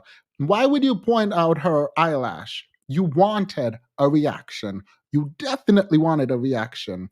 I love when the reaction is going to hell. when they go low, you go to hell. when, they go, when they want you to say something, when they want to antagonize you, make them feel the antagonist. Make them know that the next time they try this, it will not be good for them, so they should never do it again. Right? That's how you do it. Right? If they're aggressive, be twice as bad. Right? I am here for, I am here for you saying bleach blonde, bad built, butch body. I am here. I don't like body shaming. I'm not into that. But girl, it fit perfectly here. The glove fit. However, the next moments should have been complete quiet. You ask your question, is it okay, Mr. Chairman? Would it be okay? Because they're talking about my eyebrows, but would it be okay, let's say, hypothetically, if I wanted to call out someone in here and say, I don't like this bleach blonde, bad built, butch body person, would that be okay or would that not be acceptable? Not calling anyone that, just asking a question. Perfectly done. I would have done it slower, but perfectly done. You dragged, you gave them the smoke. It was what it was. She wanted to tell you to calm down. She wanted to tell you that you were aggressive. She wanted to weaponize the angry black woman trope against you, and she did. Now, she does not look good. She does not look good in this scenario. You look better. I am here. I am here for you dragging. I am not here for no respectability anything. I'm here for you dragging. I'm also here for you becoming the victim. I'm here for you after you drag, go on every single network crying about how disrespected you felt. I'm here for you to stretch this moment out as long as you need to stretch it out. I want tears. I want you to say you were disrespected, you felt powerless, you felt unprotected, you felt uncared for, you felt like this was racism. You could not even think straight because of how disrespected you felt in the house where people all are paying for you all to represent them, that someone would attack you so viciously and be so vile and so disrespectful and gutter and trash and disgust. Like, just go in. My next phase, there are phases to there are phases to this. The first phase is to give her back as hard, even harder than she gave to you. And when you said bleach blonde, bad built, butch body, she felt it. I promise you, she went home and cried. Promise you, she went home and cried. And you didn't even call her that. You said, you asked a question about whether or not that would be appropriate, not that you were calling anyone that. So I'm here for it. The next phase is after you ask your question, let her go off. Because there is nothing, it is impossible for her to come back from that attack. She don't got it. She don't have it. She can't read you. She can't drag you. It's not in her repertoire. It's not there, right? You won. The problem, though, is when you start yelling across the room, which I'm here for, I'm not telling you not to. You're still in the right. You gave her the opportunity to say, calm down. You gave her the opportunity to lean into racist stereotypes and weaponize it and try to become the victim, so much so that the cheer is going to sit up there and talk about, oh, you don't have the floor. Girl, ain't nobody care about no floor. I was disrespected, and you as the cheer did absolutely nothing about it, so now I have to defend myself. She is completely, Jasmine, girl, you're completely in your right. However, if I were you, after I dragged her with the BBBBB, after I hit him with the 6 Bs, I'd be done. Not a peep from me. I would be I am not responding to anything. I'm not engaging with anything. I am done. That is your that's like her saying your eyelashes was Drake, right? Family Matters. When you clapped back, they're not like us, right? You won. Don't engage any further. However, you did. And because you did, you didn't diminish the win, but you gave the opportunity for her to weaponize a stereotype against you. That's not great. Not great. But you shouldn't be done yet. What you should do is go out on all these podcasts, news outlets. I want to see tears. I want to see crying. I want to see emotion. And I want you to seem hurt because she hurt you. And that was wrong. And it took you out of sorts to even ask the question about what you could call her about the 6 Bs. The fact that you had to do B6 made you feel bad because you represent the people, and having to stand up for yourself against racist attack was inappropriate because that was not like you. This is wrong. We should not be girl. I need you in the media. I need you in the media. I need you more. I need to see you out there dragging this on to freedom. I needed to drag this to freedom. In any case, that's that on that. I wanted this to end in under 3 hours. And I got over 3 hours. So now that we hit over 3 hours, I'm going to drop the link, and y'all can, anything that I talked about, except the Cassie and Diddy thing. I'm sorry, I have to put a cap on that. Like, I can't go back there because it's like kind of too emotional right now. And I think I'm glad that I shifted mentally. And so, I mean, I guess if you need to, then okay, but like, I would prefer not to. And maybe do another live stream where we talk about it only. But anyway, Marjorie Taylor Greene will here and now forever be B6. Wop, wop, wop, wop, wop. Let me find this song. They're not like us. Cause girl, period. This is the age of Aquarius. I don't actually know what that means. I just say things.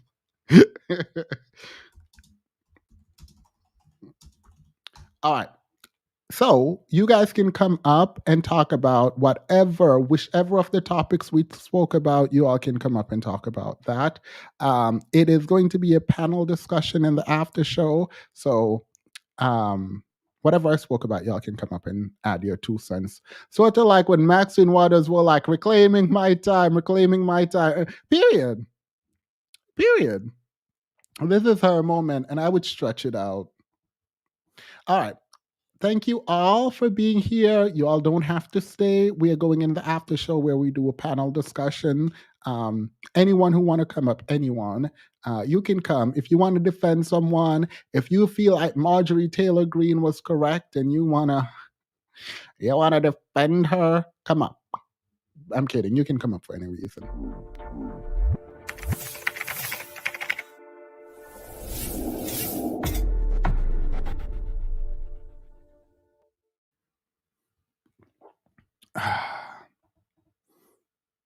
Now y'all telling me to drop the link and then not coming up. There was one thing that I wanted to show y'all that I didn't get to. Here, Cardi B. So I actually agree a lot with Gen Z. And it was horrifying, actually, going back to rewatch the video that they clipped juxtaposing the Met Gala against like war and famine happening in the Middle East and Africa.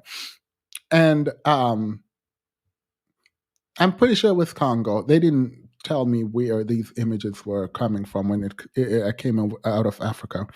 But it was horrifying, actually, watching the juxtaposition of these wealthy people paying $70,000 for a ticket to an event, dressed up, and one of them talking about let them eat cake. Someone said the Hunger Games, yes. The kind of juxtaposition and watching it, I watched part of it the first time, but like last night when I rewatched some of it, I understand why Gen Z is outraged. And I think every generation, everyone should be outraged, actually. I actually agree. Watching that, I'm like, oh my God, this is actually really bad. Like, this feels I keep saying the word dystopian. It feels very dystopian. It feels out of touch. So, on the whole, blocking celebrities, girl, period. Block everyone. Go forth and block. I don't follow none of these people. I don't follow none of these people. So like a block is a block is a block. Okay. However, we are going to talk about Cardi B separately.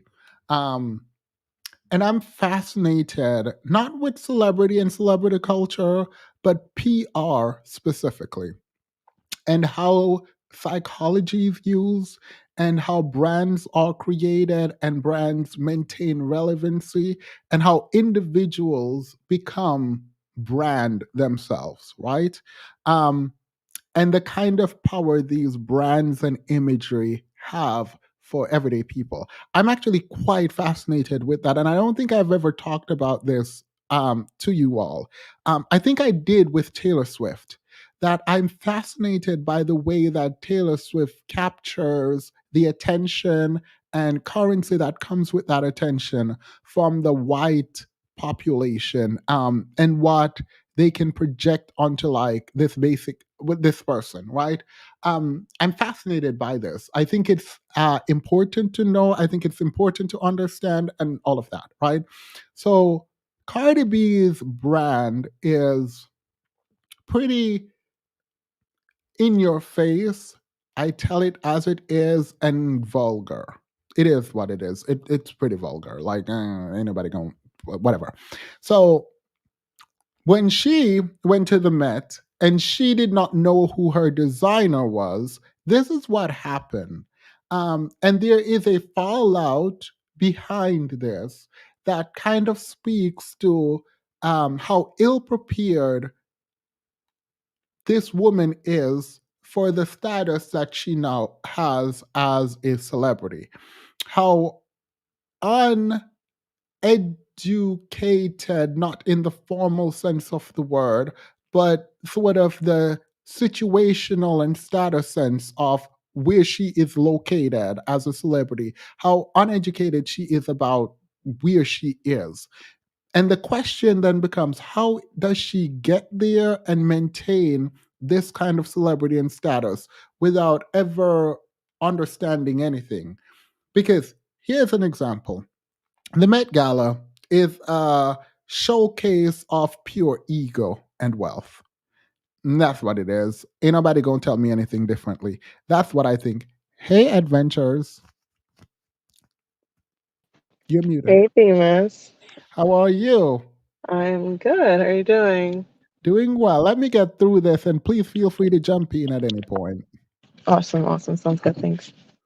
So she is at fashion's biggest night.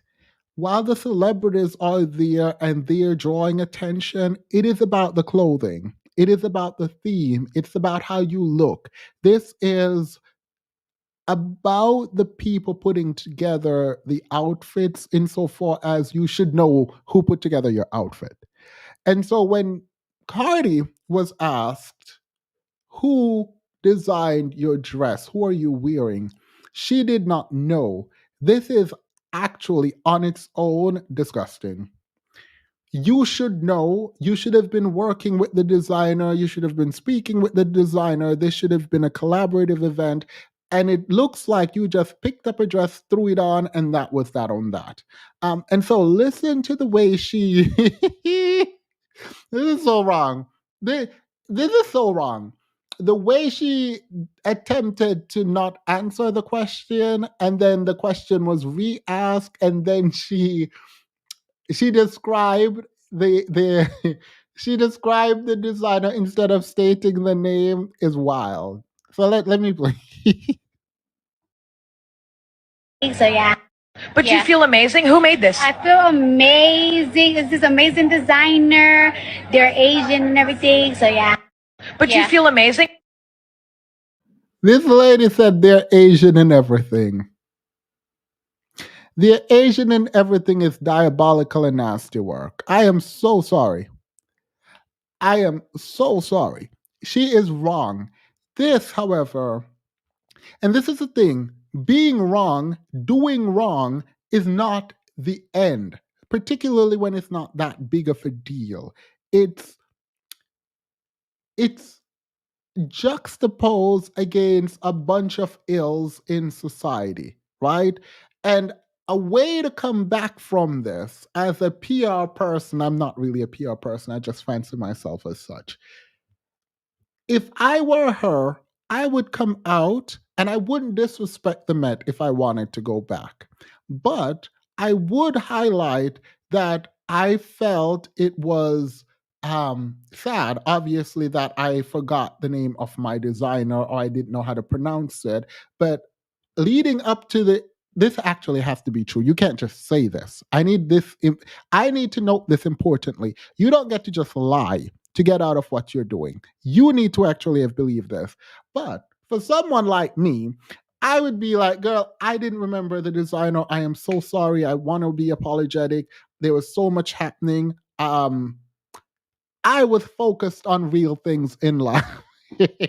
I would have said it like that. But the truth is that there's so much issue. There's so many issues happening, and it didn't feel right that I was at a Met Gala paying $70,000 to get into an event while there were people starving around the world. And while I reckon I'm just going to divert, I am diverting all of the attention away from the fact that I didn't.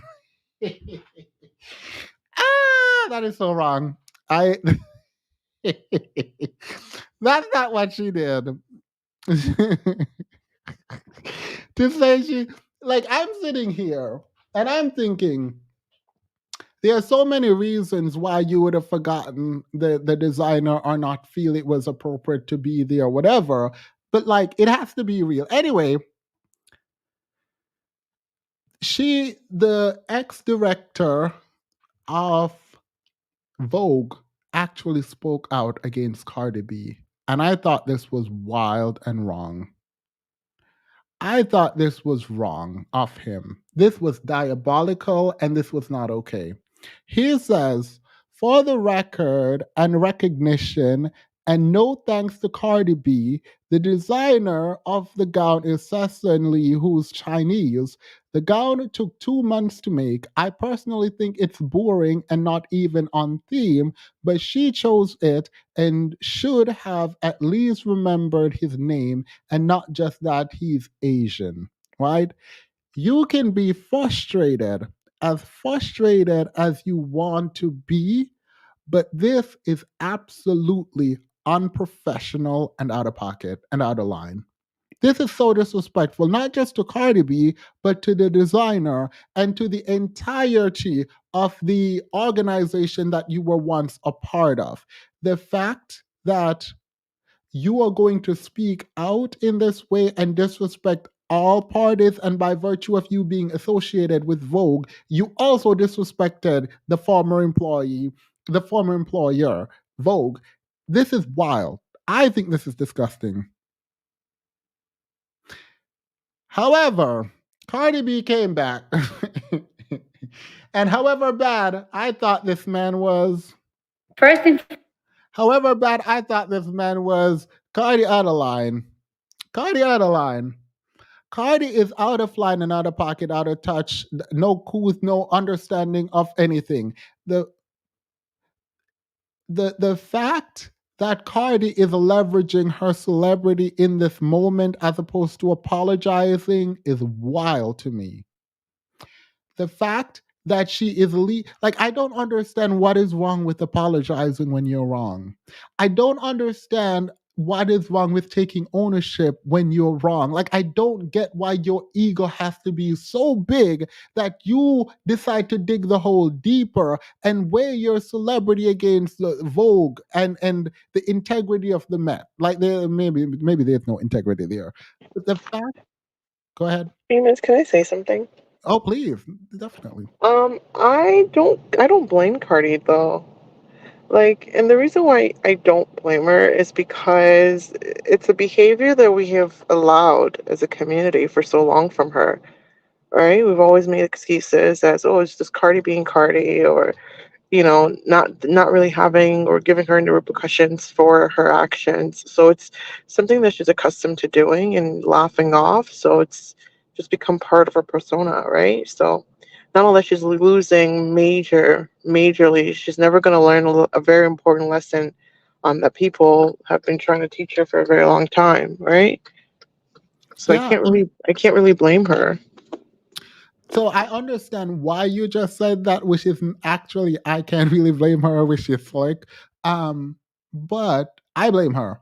This is something, it's like at certain point when you're that rich, you need to learn how to navigate professionally, even if it means not to like appease people with power, just drag them, I don't care, but navigate your own stardom and understand your brand, right? The reason I pointed out that Cardi might have been thinking about like issues in the world, she made a video a while ago about how education should be free, and while you're in school, the government should be paying you. And I was like, oh, period. I am here for this. So like that against this foolishness is wild to me. But like Cardi just say random things I'm noticing. Like Cardi just say, like, she hasn't, it doesn't feel like she has any depth at all. Right. So let me play her response, because she was wrong for not knowing Famous, two things can be true at the same time. You can be perpetually ignorant and have a wind of sense once in a while, yeah, right? a broken clock. Yeah.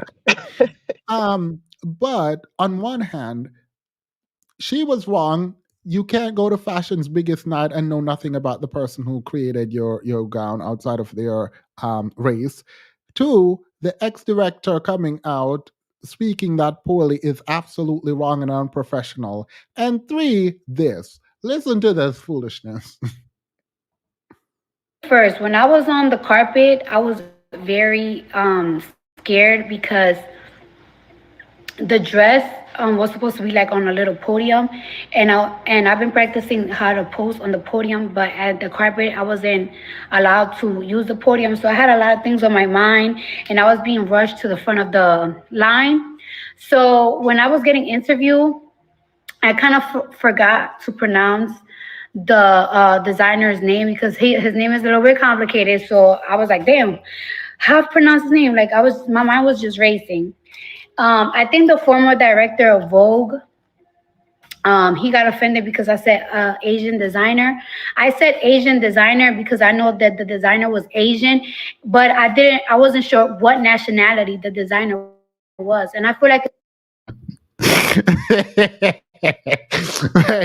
Wait. So not only did you not know the name, you didn't even know the nationality. She's perpetually ignorant, famous. It's a blessing for her, unfortunately. It can't be helped. It can't be helped, and you can't blame her. It's just, again, who she is, right? And not unless she starts losing major opportunities with major fashion houses, like, she's not going to understand. She has to start wearing George to the Met Gala and start wearing Mexi or, H&M, then she's going to understand the opportunity that she's lost, right? Until then, it's just a game to her. Even her excuse and her apology, which is not an apology, because she should have came on crying. It would be fine if she was making a stance about like these high-end designer and like we shouldn't have to do this and this is ridiculous. There's no stance to make. Someone made a dress for you for 2 months. That is 2 months without. I'm guessing she probably got it for free, right? So that recognition was the payment. Well, and she could not. It depends because maybe she bought it. We don't know because I know I Zendaya. doubt she bought it because a lot of them either rent it or. One second. Zendaya's stylist said they buy. So it's like some of the celebrities will buy. A lot of them will just use and promote or whatever. Yeah, but I can't say for sure if that's what she did, but I know that a lot of them did do that. And if that is what she did, then the payment was the recognition.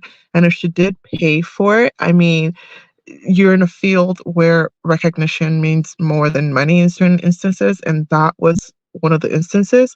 It's like her winning the Grammys, and if you imagine, do you remember the time that Halle Berry won the Grammy for the very first time in the dress she wore? Oscar, you mean the Oscar? The Oscar and the dress she wore, and that designer just kind of blew up overnight because Halle Berry won the Oscars in the dress. So it's something very similar, right? Like, a lot of people don't really recognize Asian designers, especially in the US, even though they do amazing work. And that was a platform that, obviously they really needed. So.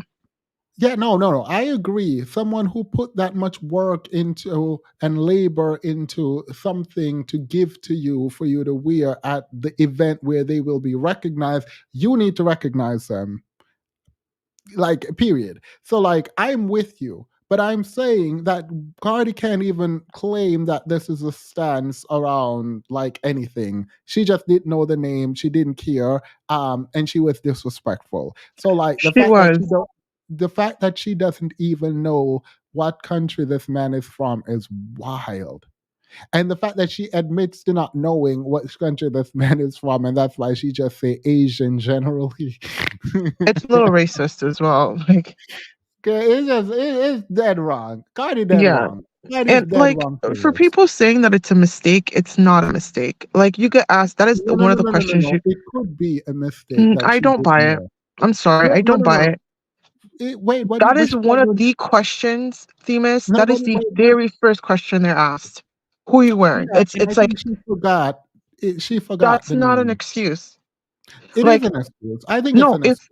You know what? You know why I say it's not an excuse? Because if you can't pronounce a name and you know that that's a question you're always asked, all she has to do is write it down in a little piece of, like, she had a purse. She could have just written it down and said, you know what, I don't know how to pronounce the name, but this is the name, and just like kind of like say, here it is. It's not an excuse. That's the first question you're asked. She should have practiced it. She should have been more cautious of it because it's the first thing you're asked on almost all their carpets. But 1 second, I'm with you. I am with you, except it could be a mistake. She could actually, I believe she just didn't remember the designer's name, which is not good. It is a bad, horrible look. But I'm not going to say she intentionally didn't want to say the name. I'm saying I'm she not saying literally. I'm not saying that it's intentional. I'm saying it's neglectful. It's very unprofessional, especially in her field, right? If No, you were yeah, to go it doesn't. somewhere, Wait 1 second. It doesn't have to be. It does not have to be intentional or like neglectful for it to be unprofessional. Like it is unprofessional. Like it is disgusting to me. it is. But she forgot. I believe she forgot. I And don't buy it. while that is, I don't buy it. There's certain things that you you don't. can't give Wait, grace wait, to. 1 second. You don't buy what? That she I forgot. Yeah, I don't buy that she forgot. I think that there's certain things that there's certain things that you can give grace to, and there's certain mistakes you can give grace to. Wait, 1 second. Grace is a separate step. You don't think she forgot? No, I don't think she forgot. I think that she was what's the word I'm looking for? Like she she doesn't care. I don't think she forgot. I think she just didn't care. She had a very I think she had a very laissez-faire kind of situation, like where it's a nice dress, let me just go wear it, get this done and over with. It's a very laissez-faire kind of Yeah, not but only even so, I don't understand why you're saying she didn't forget. I don't think she forgot because Oh, it's wait, this is 1 second. You don't think they told her the name and she forgot it? no, because that's not something that you would forget in your field. It's like you as a lawyer going and saying that you forgot your no wait. 1 second. So you don't believe she ever knew the name? You don't believe anyone told her the name? No, I believe that they told her the name, but she All right. didn't care to remember. All right. So she didn't care to remember, which Yeah. means she forgot. No, I don't believe she forgot. I believe she had a very laissez-faire kind of approach to the entire thing because the guy was Asian. So as long as it wasn't a name that she cared to pronounce, like it was easy for her to pronounce, she didn't care to learn to pronounce it. That's the thing, right? It's just like African names. It's very hard, right? But to pronounce some African names, however, you try, right? If you can't remember, you at least you try to remember it or you give something you think is similar to it. Wait 1 second. Saying she didn't put in enough effort isn't saying she didn't forget. Like I can understand not caring and thinking, oh, I'll just say the name.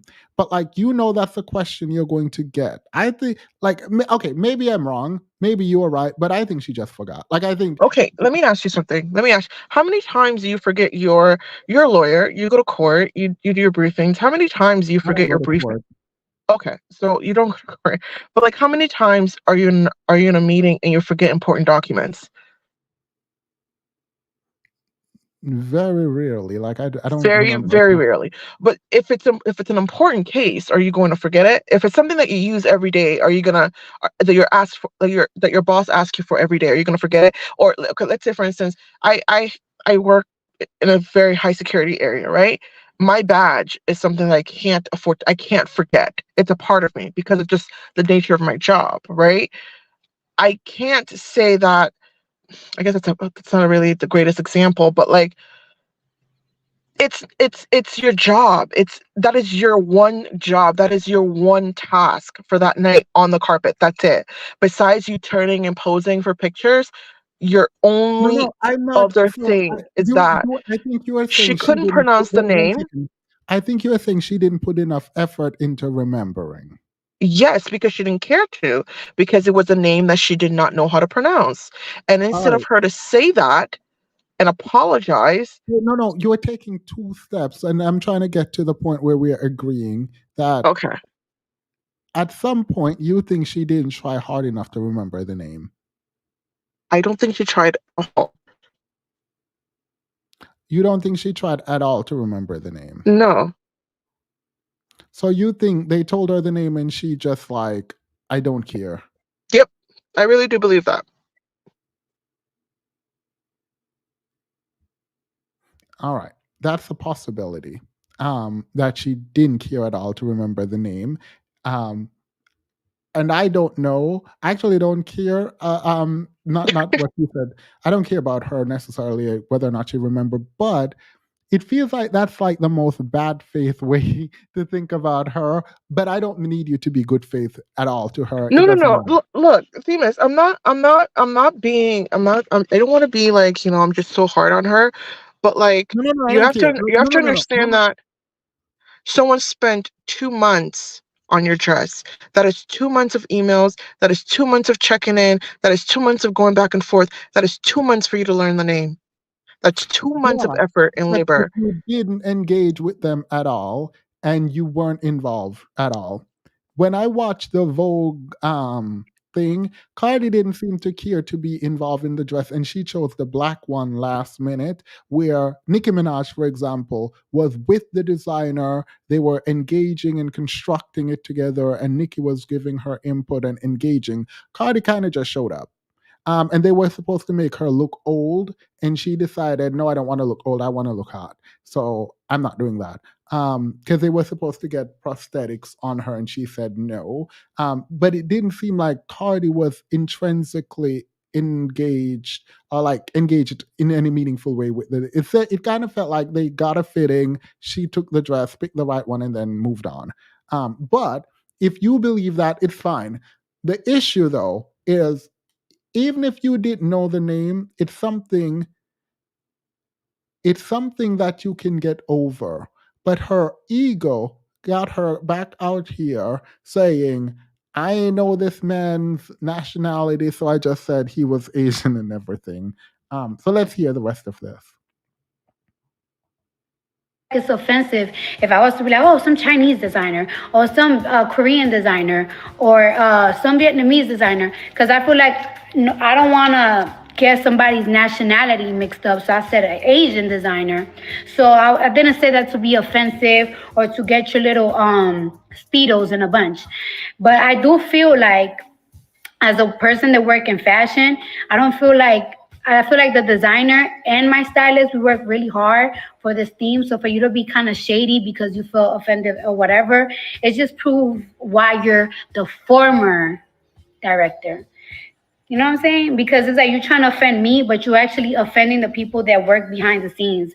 You're actually offending the people that spend hours and hours on phone calls and on Zooms and money on this design just because you got offended by a comment that I made without you not even knowing why I said it how I said it.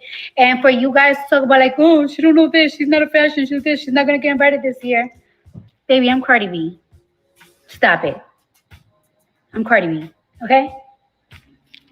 So I'm gonna go shopping. Have a good day. I don't know why, when you're wrong, you would throw your name That's around what I like said. that to kind of deer. It feels like this is a deer. It feels like this is you deering Vogue and the Met Gala. And it feels weird to do that, particularly when Cardi hasn't put out an album in I don't know how long. I don't think Cardi is like that fashion girly that everyone is waiting to see. And for you to take a dig at him and say that's why he's the farmer without knowing if this man has any connection, he probably don't because he seems real disrespectful and it was wrong of him to do too. It seems weird. So like I just don't.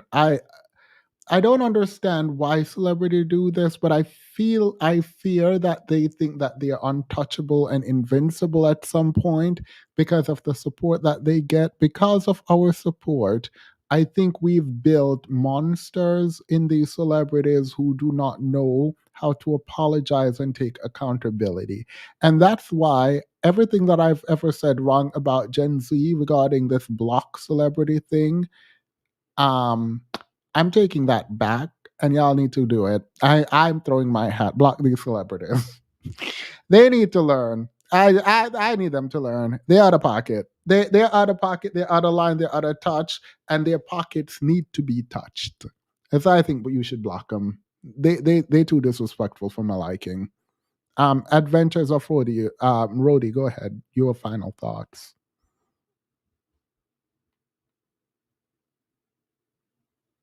You're muted. All right, going once, going twice. Sold to Kendrick Lamar. Psst, I see dead people.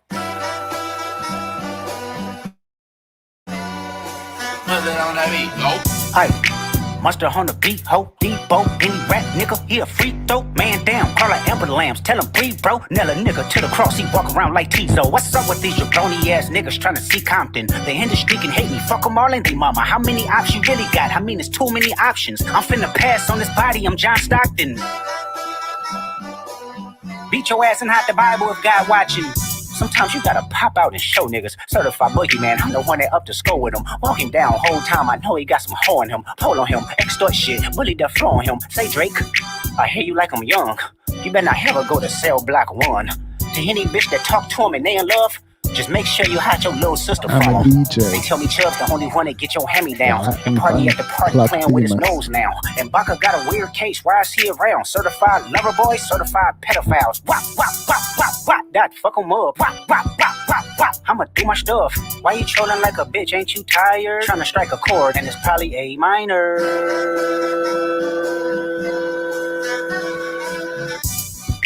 They not like us, they not like us, they not like us. They not like us, they not like us, they not like us. You think the Bay gon' let you disrespect Pop, nigga? I think that Oakland show gon' be your last stop, nigga. They cold foul, I don't know why you still pretending. What is the owl? Bird niggas and bird bitches, go. The audience not dumb, shape the stories how you want. Hey Drake, they're not slow. Rabbit hole is still deep, I can go further, I promise. Ain't there some B-rest that's for bitching? You Malibu most wanted, ain't no love boy, you ball boy, fish Gatorade or something. Since 2009, I had this bitch jumping. You niggas will get a wedgie, be flipped over your boxes, or over your foe. The other vaginal option, pussy, nigga better straighten they posture. Got famous all up in contact. Might write this with a doctor. Tell a pop star quit hiding. Fuck a caption, won't action. No accident. I'm hands on. He fuck around, get polished. Fucked on Wayne Grow like he was in jail. That's conniving. Then get his face tatted like a bitch apologizing. I'm glad D-Rose came home. Y'all didn't deserve him neither. From Alondra down to Central. Nigga better not speak on Serena. And your homeboy needs subpoena. That predator moving flocks. That name gotta be registered and placed on neighborhood watch. I lean on you niggas like another line of walk. Yeah, it's all eyes on me and I'ma send it up the pot. Ay, put the wrong label on me. I'ma get them dropped. Ay, sweet chin music and I won't pass the ox. Ay, how many stocks do I really have in stock? Ay, 1, 2, 3, 4, 5 plus 5. Ay, devil is a lie. Here's 69 God. Ay, freaky ass niggas need to stay their ass inside. Ay, roll their ass up like a fresh pack of Zod. Ay, city is back up. It's a must. We outside. Ay.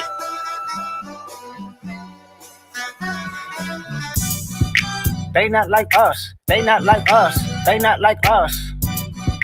They not like us. They not like us. They not like us.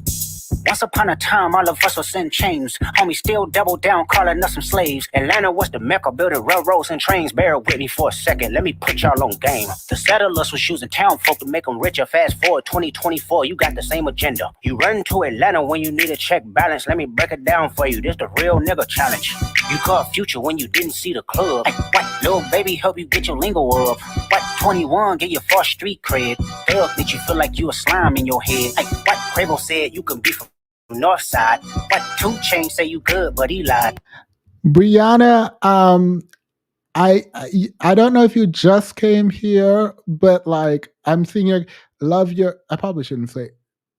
I don't want to send people over to your page, but love the aesthetics on your social media. It's killing. I love it. I love a travel soft black girl life.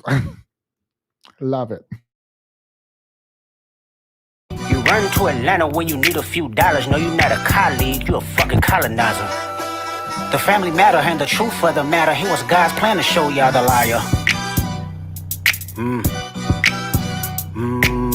He a fan, he a fan, he a fan. He a fan, he a fan, he a Freaky ass nigga, he a 69 God. Freaky ass nigga, he a 69 God. Hey, hey, hey, hey, run for your life. Hey, hey, hey, hey, run for your life. Freaky ass nigga, he a 69 God. Freaky ass nigga, he a 69 God. Hey, hey, hey, hey, run for your life. Hey, hey, hey, hey, run for your life. Let me hear you say OV ho.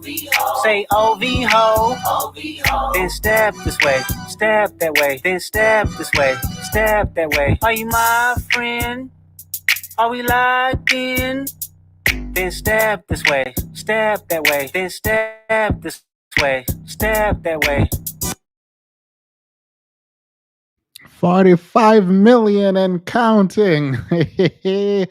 45 million counting. I can't believe that I something in hip hop like this happened in my generation. So I can like literally point to this as like my generation like rap beef thing that happened, and like it feels so good. Like you know how I think the generation right before us had Jay-Z and them. I'm like, okay, girl, period. Ether. Now we have this, and I'm here for it. Thank you all so much for being here. Um, I really, really, really appreciate you all. I'm gonna go into the Discord as I get ready to go outside and dip it and do it. I'm gonna.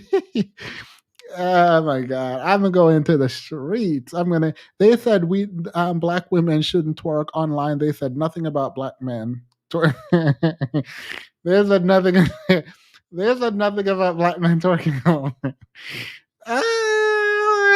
Zip it and do it. I'm gonna be zipping it and doing it. I'm kidding. I'm probably not doing anything.